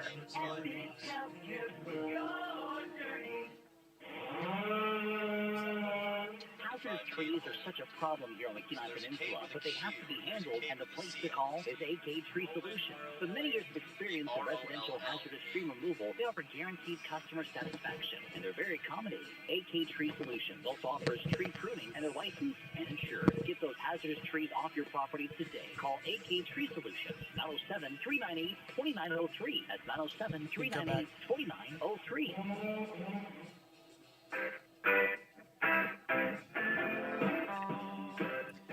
Welcome back to Coral Seymour Memorial Park in Kenai. Dark clouds settling in over the park, and dark clouds settling in for the Chinooks pitching staff as we have a new relief pitcher. This one's going to be Cade Rowland. Where's the number 35, a right-handed pitcher, and he comes in to relieve Owen Dockstader, who had a rough outing. He's still on the hook for all 3 Oilers aboard. He pitched 1/3 of an inning, gave up 1 hit, thus far has been charged with 1 earned run. That was the home run to Jack Holubowski to lead off the inning. And he has since walked 4 batters after that, and he's loaded up the bases. Yeah, Cade Rowland with 3 2/3 innings pitched on the year, a 7.36 ERA, has 1 total strikeout, so hasn't appeared too much, and he's going to be faced with a tough guy in Luke Lusky with the bases juiced. Lusky, a big kind of bomb hitter, and anything deep here ends the game. Oilers leading 10-3. Anything really to the fence potentially ends the game. Still just 1 out in the inning, and we've now seen 2 Cades on the mound for the Chinooks. The first one was Cade Carrington. He pitched 2 innings. Now Cade Rowland, the right-hander. That's a drive toward left field, but it's going to hang up. Should be playable for the left fielder. Phoenix West makes the catch, and tagging and scoring from third is Shane Cannon, and the Oilers now have 3 runs in the inning, and they lead 11-3 on the sacrifice fly. Yeah, good sac fly from Lusky there. Pretty easy way to bring in a run. 8-run lead for the Oilers now, and that'll bring on Owen Musil. Owen Musil, another guy who has power and could end the game right here. That hit by, or rather that drive by Lusky all the way to the beginning of the warning track right there in left field. Now the big man, Owen Musil, steps in. First RBI of the game for Lusky, and the pitch from Rowland misses for ball 1. Musil today is 1 for 3. He's walked, struck out, grounded into a fielder's choice, and had a 2-run double. First 2 runs of the game for the Oilers. In the 3rd inning, they were trailing 1-0, and he put them on top, and they have not surrendered the lead since. Here's a pitch, and that's fouled off to the right side by Musil. The count, a ball and a strike. 2 outs in the inning. Oilers with men on first and second. It's Mark Nellis, who walked and stole second base, and Nolan Graw, who walked, and he's on first. We had a lot of sunshine earlier. Now the clouds have really kind of socked in. But I think that's nice. The temperature has come down. There's a high pop fly over to the right field. Running in to make the catch and end the inning is Kirby Jenkins. The Oilers get 3 more runs. They get those 3 runs on 1 hit. They leave 2 men aboard, and there are no errors in the inning. We go to the top of the 8th on ESPN Radio. Fairbucks is making savings easier than ever with new promotions that give you discounts no matter how much you spend. Enter your phone number at checkout to unlock active deals and rewards every time you shop. Not a member? No problem. Just scan the QR code in store and sign up in seconds. Start earning rewards at just $5 and get double rewards when you spend $50 or more. Don't miss out. Your rewards are tracked right on your receipt and easy to use in the app. Fairbucks. More savings, more rewards every time you shop. Who would you call if your vehicle broke down? If you just had an accident or just spun off into the ditch? You might be able to think right now, but in the moment, it might be hard. So here's what I want you to do. I want you to add this name and number to your phone in case of emergency. Okay, are you ready? It's Genwar. That's Jenwar, Towing and Recovery, 394-6068. That number again is 394-6068. Available 24 hours a day. Genwar Towing and Recovery. Make sure it's in your phone.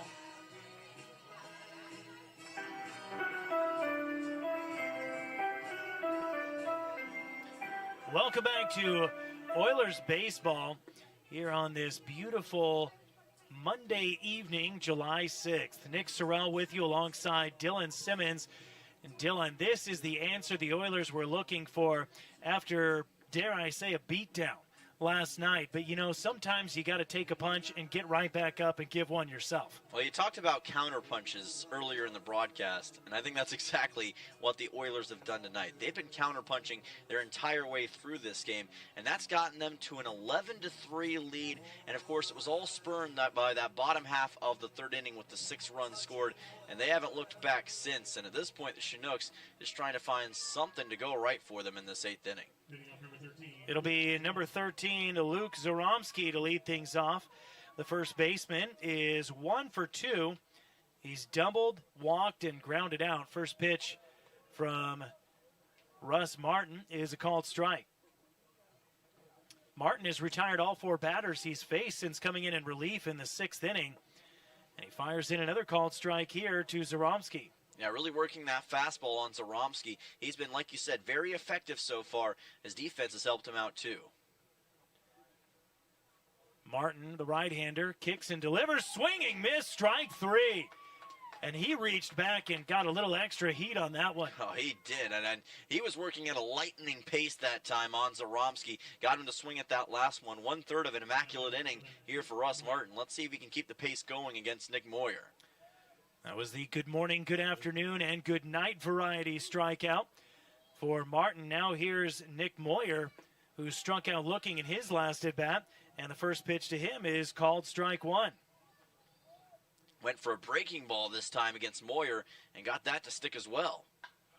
And now a fly ball toward right center field, drifting over to his left to make a lazy catch over there, Mark Nellis. And that's now 6 straight retired since coming in relief for Russ Martin. Yeah, 2 guys retired on 5 pitches so far for Russ Martin in this inning, and a pretty routine fly ball, easy to catch for Nellis. And it looks like we've got a pinch hitter here for the Chinooks, as that's going to be Reese Vassar coming into the game. Vassar to pinch hit for Tate Green. Vassar, a right-handed hitter, and he looks at a ball off the inside part of the plate. So he's ahead in the count, 1-0. Russ Martin trying to make it 7 straight. There's a fly ball right toward center field, drifting over. Making the catch is Mark Nellis. Back-to-back 1, 2, 3 innings for Russ Martin. And we go to the bottom of the 8th. The Oilers still on top, 11-3 on ESPN Radio. Baseball is back, and so is Save Second Base Ladies Night. Central Peninsula Hospital and the Peninsula Oilers invite you to a fun evening of baseball while raising awareness for breast cancer and the importance of early detection. Join us Thursday, July 9th at 6:30 as the Oilers take on the Chinooks. Ladies, get them for just $5. Enjoy healthy food options, face painting, and a great night at the ballpark for the whole family. Visit cpgh.org for event details. Join us July 9th, and remember, early detection saves lives. Ready to spice up your day? Playa Azul Mexican Restaurant in Kenai is serving up bold, authentic Mexican food made with love and packed flavor. New to town or just passing through, this is your must-stop spot for amazing variety, unbeatable prices, and all your favorites. Enjoy the free salsa bar and kick back cold beer or a glass of wine. Located just past the last traffic light in Kenai, headed north, Playa Azul is where the siesta never ends. Come hungry, leave happy. Playa Azul Mexican Restaurant.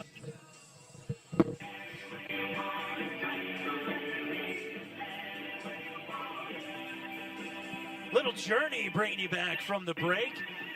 We go to the bottom of the 8th inning. The Oilers a commanding 11-3 lead. Nick Sorrell and Dylan Simmons with you for this one all the way to the end.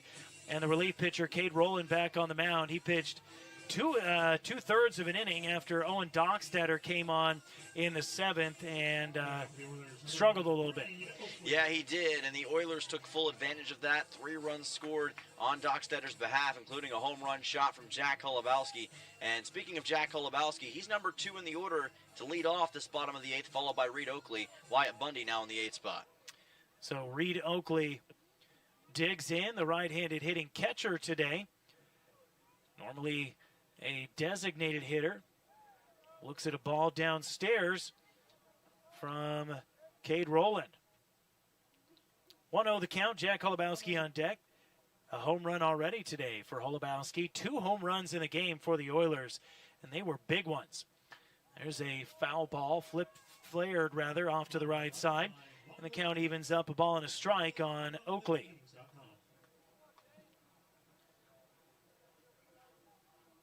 Oilers with that big 3rd inning where they put up 6 runs. That was when Brooks Hassenklever had his 3rd home run of the season. There's a breaking ball off the plate. 3rd home run or 4th home run of the season? For Hassenklever, that was his 4th home run. 4th of the home season. run of the season, Yes. Excuse me. Count is 2 balls and a strike on Reed Oakley. And now the clouds breaking up just a little bit. Right over the top of the field. Some patches of blue. 2-1 pitch on the way. And there's a fly ball hit towards center field, but it's right at Kai Butler. And he'll charge in and make the catch for the first down of the inning. So that's 3 straight retired by Cade Rowland since coming in to relieve Dockstader in the 7th inning. Yeah, he's done a pretty fantastic job so far against these pretty stout Oilers hitters. Fly out here on Oakley, went away that quickly in the bottom of the 8th, and that's what the Chinooks need to see more of here in this inning.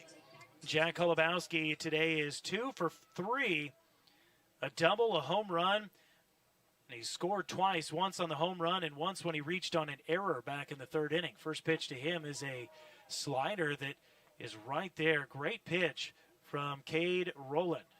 0-1. Isaac Fernandez would be the hitter on deck unless the pinch runner comes in. There's a called strike on another slider. Yeah, Wyatt Bundy is now in for the Oilers in that 8th spot, so looks like he'll take over for Fernandez from here on out. Bundy credited with the run scored in the 7th inning. 0-2 the count with 1 out and nobody aboard.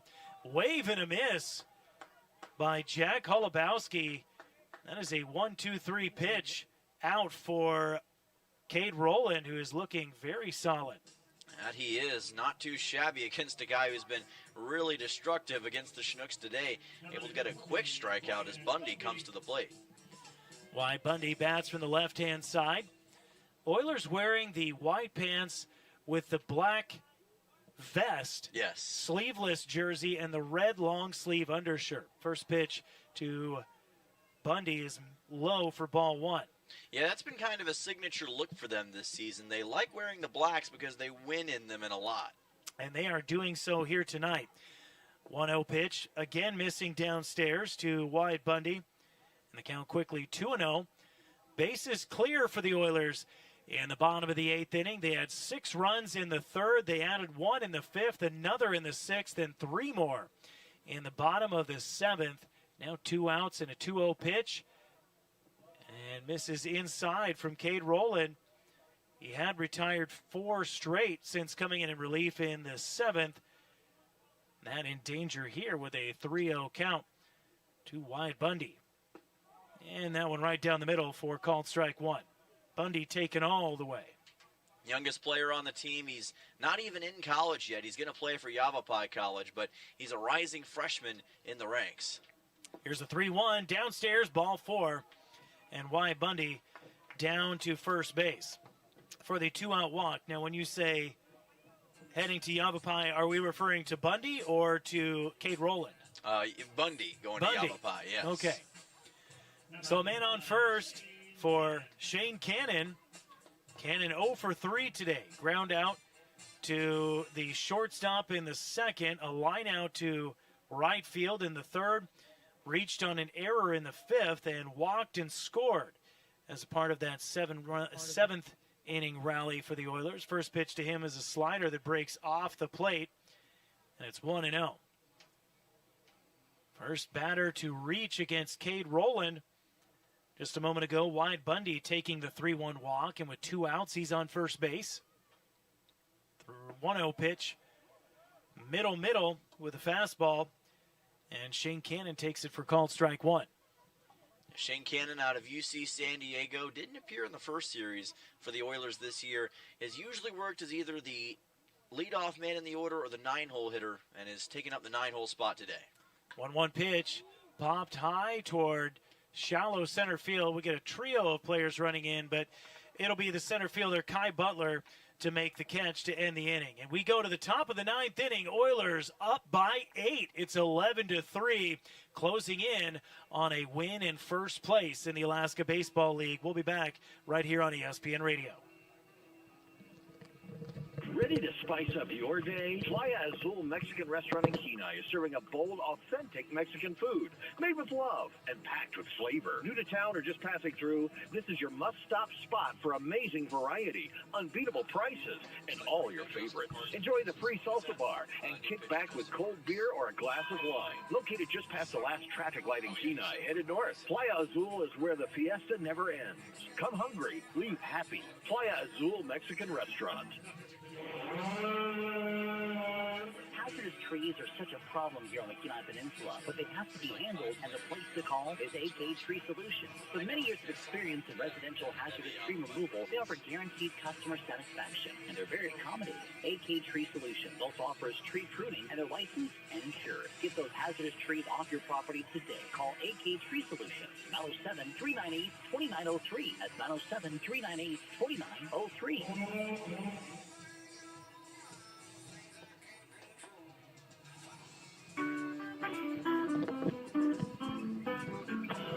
New pitcher on the mound for the Oilers is a guy who has been incredibly solid in the late innings. Justin Parks comes in, has yet to give up an earned run this season. He's 2-0 in 4 appearances in 11 innings of work. He has only given up 7 hits, 2 runs, both unearned. He's walked 4 and struck out 9. So a solid guy to have on the mound for the Oilers. Absolutely, and this is a guy who, in short bursts especially, is very effective with his stuff. Does well within about an inning to 2 inning stretches, but he can go 3 or 4 if need be. Didn't have the ERA you'd expect at Yavapai this season. A lot of that out of his control, but he's proven his worth for the Oilers so far this year, and he's going to have the top of the order to contend with in the top of the 9th to try to close out this win for Peninsula. Meanwhile, Russ Martin retires every batter he faces. 2 1/3 innings of work, no hits, no runs, doesn't walk anybody, and strikes out 1. So the relief pitching for the Oilers has been rock solid, and Justin Parks, who has been just that, looks to continue that momentum. First pitch here to the leadoff man, Austin Young, is high for ball 1. Expect a lot of fastballs from Parks, but he can mix in the breaking ball and usually does in the sequences. Young is 2 for 2. He's also walked and was hit by a pitch. First pitch is popped up, shallow center field. Running in and making the catch is Mark Nellis for the first out of the inning. Yeah, had just enough hang time for Nellis to be able to use his speed and get underneath that for the first out. A lot of fly balls served up a lot of the time and pop-ups from Parks, and there's an example of that. Not a save situation for Parks, but boy, has he been just a great guy in the later innings. Back during the Glacier Pilot series, he came in and pitched in relief, and I think he pitched 5 innings in that game and might have even picked up a win. I'll have to go back and check the scorebook. As it is, here's Kirby Jenkins, who's 0 for 3 today with a pair of strikeouts, and the first pitch from Parks is right in there. I missed it. Did he call it a strike? I think he called it a ball from what I could tell. A little bit low. Ball 1. It was low. So 1-0 the count to Kirby. The left-hander Parks winds and delivers and misses high this time, so the count is now 2-0 on Kirby Jenkins. Reached on an error in the first inning, struck out swinging in the second and fifth, and took a walk in the sixth inning.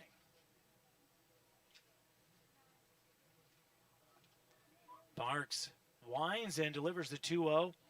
That one missing low, and it's 3-0. Yeah, trying to attack with the breaking ball here, but just going a little bit low on some of these pitches, and Jenkins not biting. Yeah, it was back on June 11th. Justin Parks pitched 4 innings in relief, only allowed 1 hit, did not give up any runs, walked 1 and struck out 3. And here's a walk on 4 straight pitches to Kirby Jenkins. That's actually a pinch hitter. Carter Reed just caught that a moment ago. I saw the 4 and I thought it was 24, but it's actually Reed at the plate, so just caught that, and he's the guy that gets walked here. So that'll bring up the left-handed hitting left fielder Phoenix West, who is 1 for 3 today with a run scored and a pair of RBIs. He picked those up in the first and in the fifth inning, a single and a double. Also scored after that double. First pitch to him, check swing, and did not go around on the pitch outside. So 5 straight balls here from Justin Parks, who's having a hard time finding the strike zone. Yeah, not usually a problem for him, and he's a guy who most of the time gets better as he gets further into an appearance, just needs to correct some things. Now fastball, misses off the plate inside, says the home plate umpire. And maybe Justin just more attuned to pitching in high-stakes situations. Right. Just needs to elevate that pitch a little bit, I think, in order to get the strike he's looking for. Let's see if he can adjust it here. 2-0 with a man on first and 1 out. Fouled back to the backstop for strike 1. That's a little bit more like it. Went to the fastball, went up higher against West, forced him to try to swing on it, caught a piece of it, but I needed foul ball for Justin Parks. Sun breaks through the clouds as it's now settled in well off behind the first base dugout. And those shadows stretching all the way across the field. Here's the 2-1 pitch, cut on and missed by West, and the count evens up 2 balls and 2 strikes. Yeah, that's more like it. Again, elevated breaking ball this time, and West trying to be aggressive, down 8 runs, swings after it, but misses. Justin Parks, 9 strikeouts thus far this season. Gave up the 1-out walk a moment ago to the pinch hitter Carter Reed. Now, Phoenix West chops one to the first baseman, touching for the first out, throwing down to second. Oh. Instead, it goes off the back of a sliding Carter Reed. And so Phoenix West retired for the second out of the inning on the unassisted put out by Luke Lusky. Yeah, he was trying to get the double play, and the only thing that stopped him was the back of Carter Reed. Hit him right between the number to keep it from being a double play. Instead, it's just out 2. And Carter Reed, I'm laughing because he slid into second base, and when he came up, he kind of just gave that sag at the shoulders like, I hate it when that happens. Yeah, that's a never a good feeling for any base runner when that happens. Here's Cal Whipp, the right-handed hitting designated hitter. First pitch to him from Park, misses off the plate outside for ball 1. Cal Whipp, an uncharacteristic 0 for 4 today. Grounded into a double play and is also grounded out to the pitcher, the third baseman. And that ground out, though, to the pitcher did bring in a run. So despite being 0 for 4, he has an RBI, and he fouled out in his last at-bat. Looks at ball 2 here. Man, I don't know where these are, Dylan. These look like good pitches from Justin Parks. Yeah, and you got to remember, each umpire's zone is going to be a little bit different. Parks trying to adjust to this home plate umpire zone, and I think he's expecting those to be strikes, but they're just a little bit too high right now. Cal Whipp, big guy, very tall. I don't know if we got a stat on exactly how tall he is, but he's got a lot of height. And he looks at a called strike on the outside black, and the count goes to 2 balls and 1 strike. Justin Parks trying to retire the Chinooks in the top of the 9th inning. Oilers leading 11-3. There's 2 outs. Man on second is Carter Reed, who took a 1-out walk, advanced to second on the ground out by Phoenix West. Oilers 1 out away from picking up the win and sole possession of first place. Breaking ball drops in for a called strike, And now the Chinooks down to their final strike. Yeah, again, Parks goes to the breaking ball, able to get whiff looking. That's been working for him in this at-bat. Will he go for that here or try to finish him with the fastball? Parks looking for strikeout number 10 on this ABL season. The southpaw sets at the waist. Look back at second. Here's the pitch. Fastball downstairs, and that's going to sneak between the legs of the catcher, Reed Oakley. And the pass ball will allow Reed Carter to advance to third base, and the count is now full on Cal Whip. Yeah, tried to get him on the fastball. Pitch was just a little bit too low, and the catcher couldn't quite handle it. Results in a payoff pitch here. Justin Parks trying to avoid giving up his first earned run of the season. He's surrendered 2, but both of those were unearned. The fourth run of the game for the Chinooks, 90 feet away, payoff pitch, inside, ball 4. That is 2 walks in the inning issued by Parks. And I imagine the inning is his, no matter what. I would say, like you said, no matter what, the inning's going to be his in this situation. Obviously not what you want to see, but still very much in control, and you can still get out of here without giving up a run. You just got to, again, center in that pitch a little bit. Kai Butler is the new batter. He's 0 for 2, has walked and was hit by a pitch and stole a base. First pitch to him is a called strike on the outside corner. He flew out to left field in the third inning and grounded out to Nolan Graw at shortstop in the 7th. That was part of that Russ Martin string of batters retired in order. He retired 7 straight in his outing. There's a ground ball back up the middle, and that's going to get past a diving Shane Cannon, and a run comes in to score on an RBI single by Kai Butler, and that is the first earned run given up this season by Justin Parks. Yeah, not something we've seen too often for him. Not used to coming in the 9th inning, and just kind of lost the handle on that one.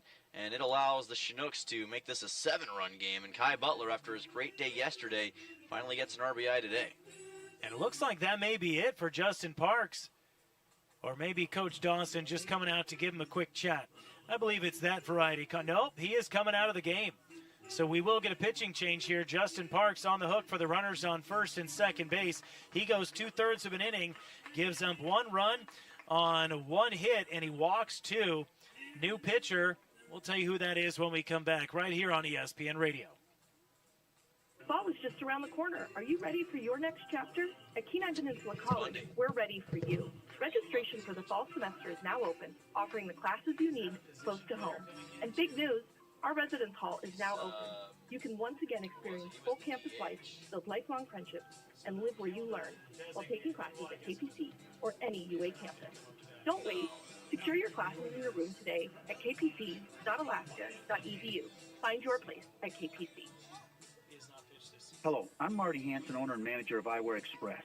Let's talk about your money. Let's talk about getting up at 0 dark 30 to make a buck. Whether you're working in the hospital, one of our schools, or in the rain and snow, or you spend weeks away from your family, Eyewear Express knows the value of your money, and we promise the glasses we sell you mean as much to us as your money does to you. Eyewear Express will build you eyewear that are worth the money you use to pay for them. Expect the best from Eyewear Express, located in the Peninsula Center Mall, Soldotna. Come back.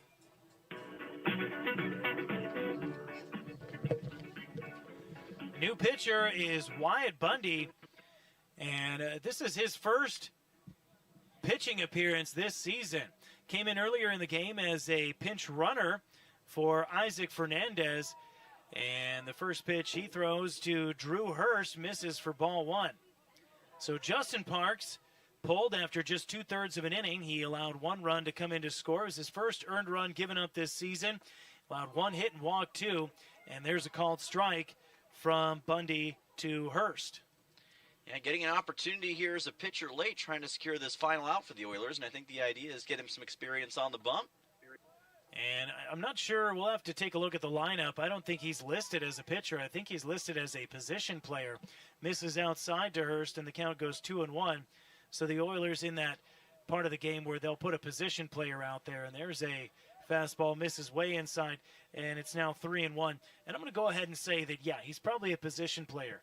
based on the kind of pitches we've seen thus far. Yeah, he is usually a position player, usually out in left field for the most part whenever he does start for the Oilers, and trying to get some quality pitches here. 3-1 misses high, and that's a 3-1 walk, so the Chinooks make this a little bit interesting here. They trail by 7 runs, but they are still down to their last out with the bases now loaded. The inning started off with a fly out to center field by Austin Young. Then Carter Reed walked. Then it was a ground out by Phoenix West. Then walks to Cal Whip, a single to Kai Butler, and now a walk to Drew Hurst. And the bases all loaded up for Luke Zaromsky. Zaromsky 0 for 4 today. 2 flyouts, a ground out, and a strikeout looking. First pitch from Bundy right there for a called strike.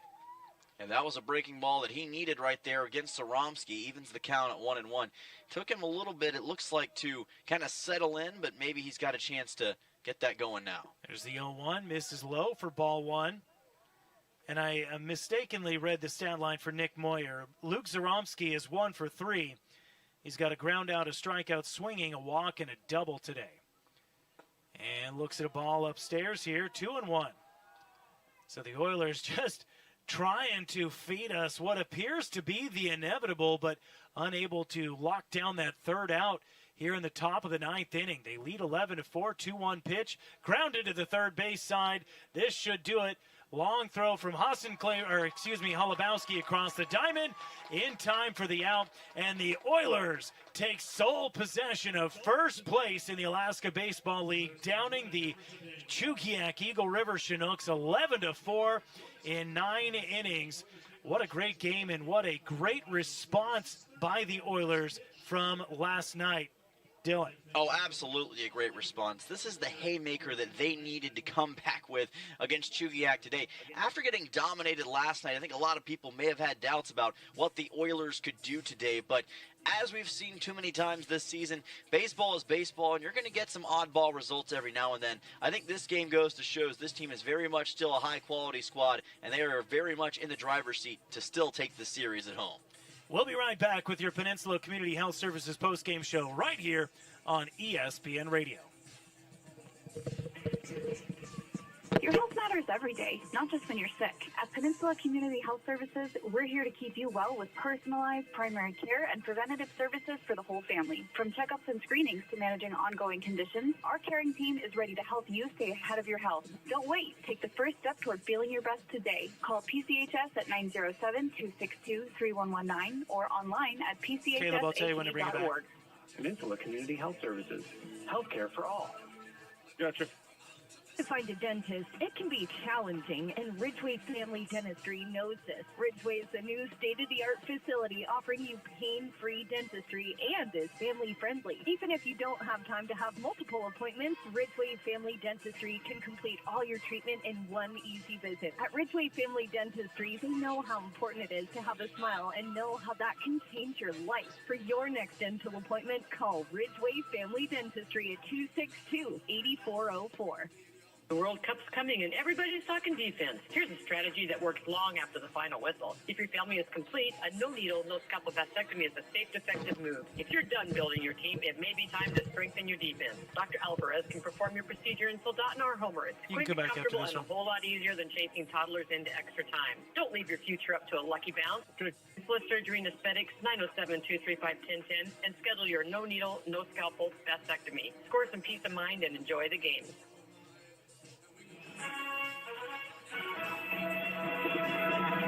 And now it's time for the postgame show on ESPN 1140 and 96.9. Brought to you by Peninsula Community Health Services and State Farm agent Christy Babcock. With game recaps and on-field interviews, let's return to the field on ESPN. Welcome back to Coral Seymour Memorial Park. It is your post-game show brought to you by Peninsula Community Health Services. PCHS supports your health, offering medical, dental, eye care, and behavioral health services. You can visit them online at PCHSAK, or you can call and schedule an appointment today, 907-262-3119. Nick Sorrell here along with Dylan Simmons, Caleb Manuel back in our K-Beach studio. The Oilers take sole possession of first place in the ABL with a shellacking of the Chugiak-Eagle River Chinooks. 11-4 is the win. Winning pitcher tonight, Kian Prendez, who goes 5 2/3. He allows 3 runs, all earned on 4 hits. He walked 4 batters and he struck out 3 in what was a very solid outing. Russ Martin comes in and pitches 2.1 innings in perfect relief, does not allow a base runner, and he strikes out 1. Justin Parks, 2/3 of an inning, and Wyatt Bundy closes it out with 1/3 of an inning. The losing pitcher tonight is Oliver Adams for the Chinooks. He gives up 6 runs, 5 earned on 7 hits in 3 innings. He walked 3 and struck out 2. Big moment of the night was the 3rd inning when the Oilers put up 6 runs. It started off with a walk to Nolan Graw. The Oilers sent 9 men to the plate. Then it was a single by Luke Lusky. A 2-run double by Owen Musel gave the Oilers a 2-1 lead. Then Reed Oakley follows it up with an RBI single, making it a 3-1 lead. Then Jack Holubowski reaches on an error, a pair of outs on a fly out by Isaac Fernandez, and a line out by Shane Cannon. And then it was Brooks Hassenclaver with the knock of the night, a 3-run home run to left field, and it was a no-doubter, his 4th of the season. Yeah, absolutely crushed that baseball over the right field wall.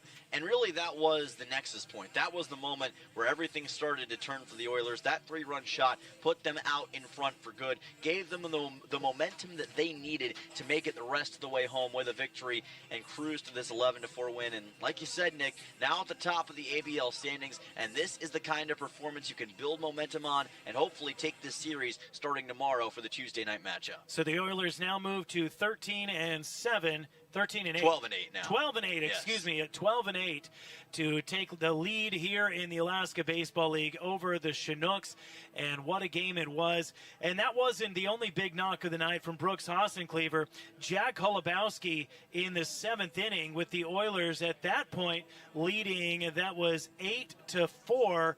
8-3, excuse me, comes out and in the top to lead things off, drills one to left field, sneaks it inside that left field foul pole for the 2nd home run of the night for the Oilers. First multi-home run game of the season for the Peninsula squad. Yeah, and the home run ball is becoming a big factor in this series for the Oilers.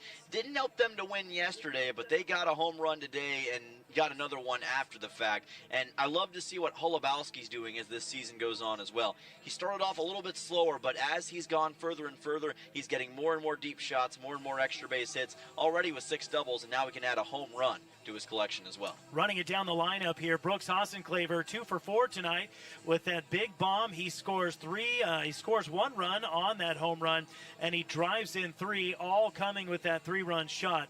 Then Mark Nellis 0 for 3 tonight with a run scored after he took a walk in the 6th inning.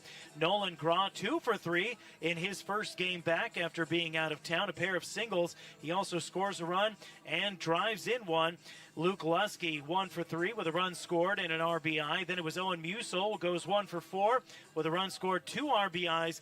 And, we can't overstate the Owen Musel hit in the 3rd inning to get the scoring underway for the Oilers. It had been an ugly first 2 innings where the Oilers committed 3 errors. 3 men had been walked, 3 Chinooks had been walked. There was a hit batter, but the Oilers were able to mitigate and limit the damage, and then they left the bases loaded, actually, in the 1st inning, unable to bring a run across there. And then in the 3rd, they put a couple runners on with no outs, and Owen Musel comes through with a big breakthrough hit to put the Oilers up 2-1. So he's 1 for 4 tonight. Reed Oakley 1 for 4 with a pair of runs scored and an RBI. Jack Holubowski 2 for 3, 2 runs scored and an RBI. Isaac Fernandez 0 for 3. Wyatt Bundy coming in as a pinch runner. He did not have an official plate appearance. He walked in his only plate appearance, but he did come around to score a run in the 7th inning. And Shane Cannon in the 9th spot, 0 for 4 tonight, but he was walked and scored a run in the 7th inning as well. Oilers in first place after the win. They'll be back here tomorrow night at 6:30. That is your first pitch once again against this Chugiak-Eagle River Chinook squad. Don't go anywhere. Stick around and come back tomorrow night for this next game. Dylan, final thoughts. Yeah, fantastic win for the Oilers. I'm really excited to see what the rest of this series holds because we've seen one team deliver a knockout blow, then the other team delivers a knockout blow. What kind of series are we going to get from here on out? Are we going to see more blowouts, or is it going to be tightly contested within these final 3 games? I know I can't wait, and I hope that sentiment is shared by all of you listening in. Well, that's going to do it for this broadcast here tonight. So glad to have everybody joining us. Oilers, big winners by final score of 11-4. The series continues. Game 3 of a 5-game set tomorrow night right here at Coral Seymour on ESPN Radio and streamed on YouTube on the Peninsula Oilers channel. For our broadcast producer back in our K-Beach studio, Caleb Manuel, for my broadcast partner, Dylan Simmons, and for the Peninsula Oilers Scoops Gang, my name is Nick Sorrell saying good night and God bless.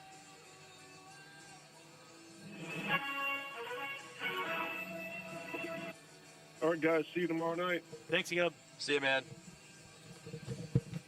3 a.m., 96.9 FM, and on the web at radio.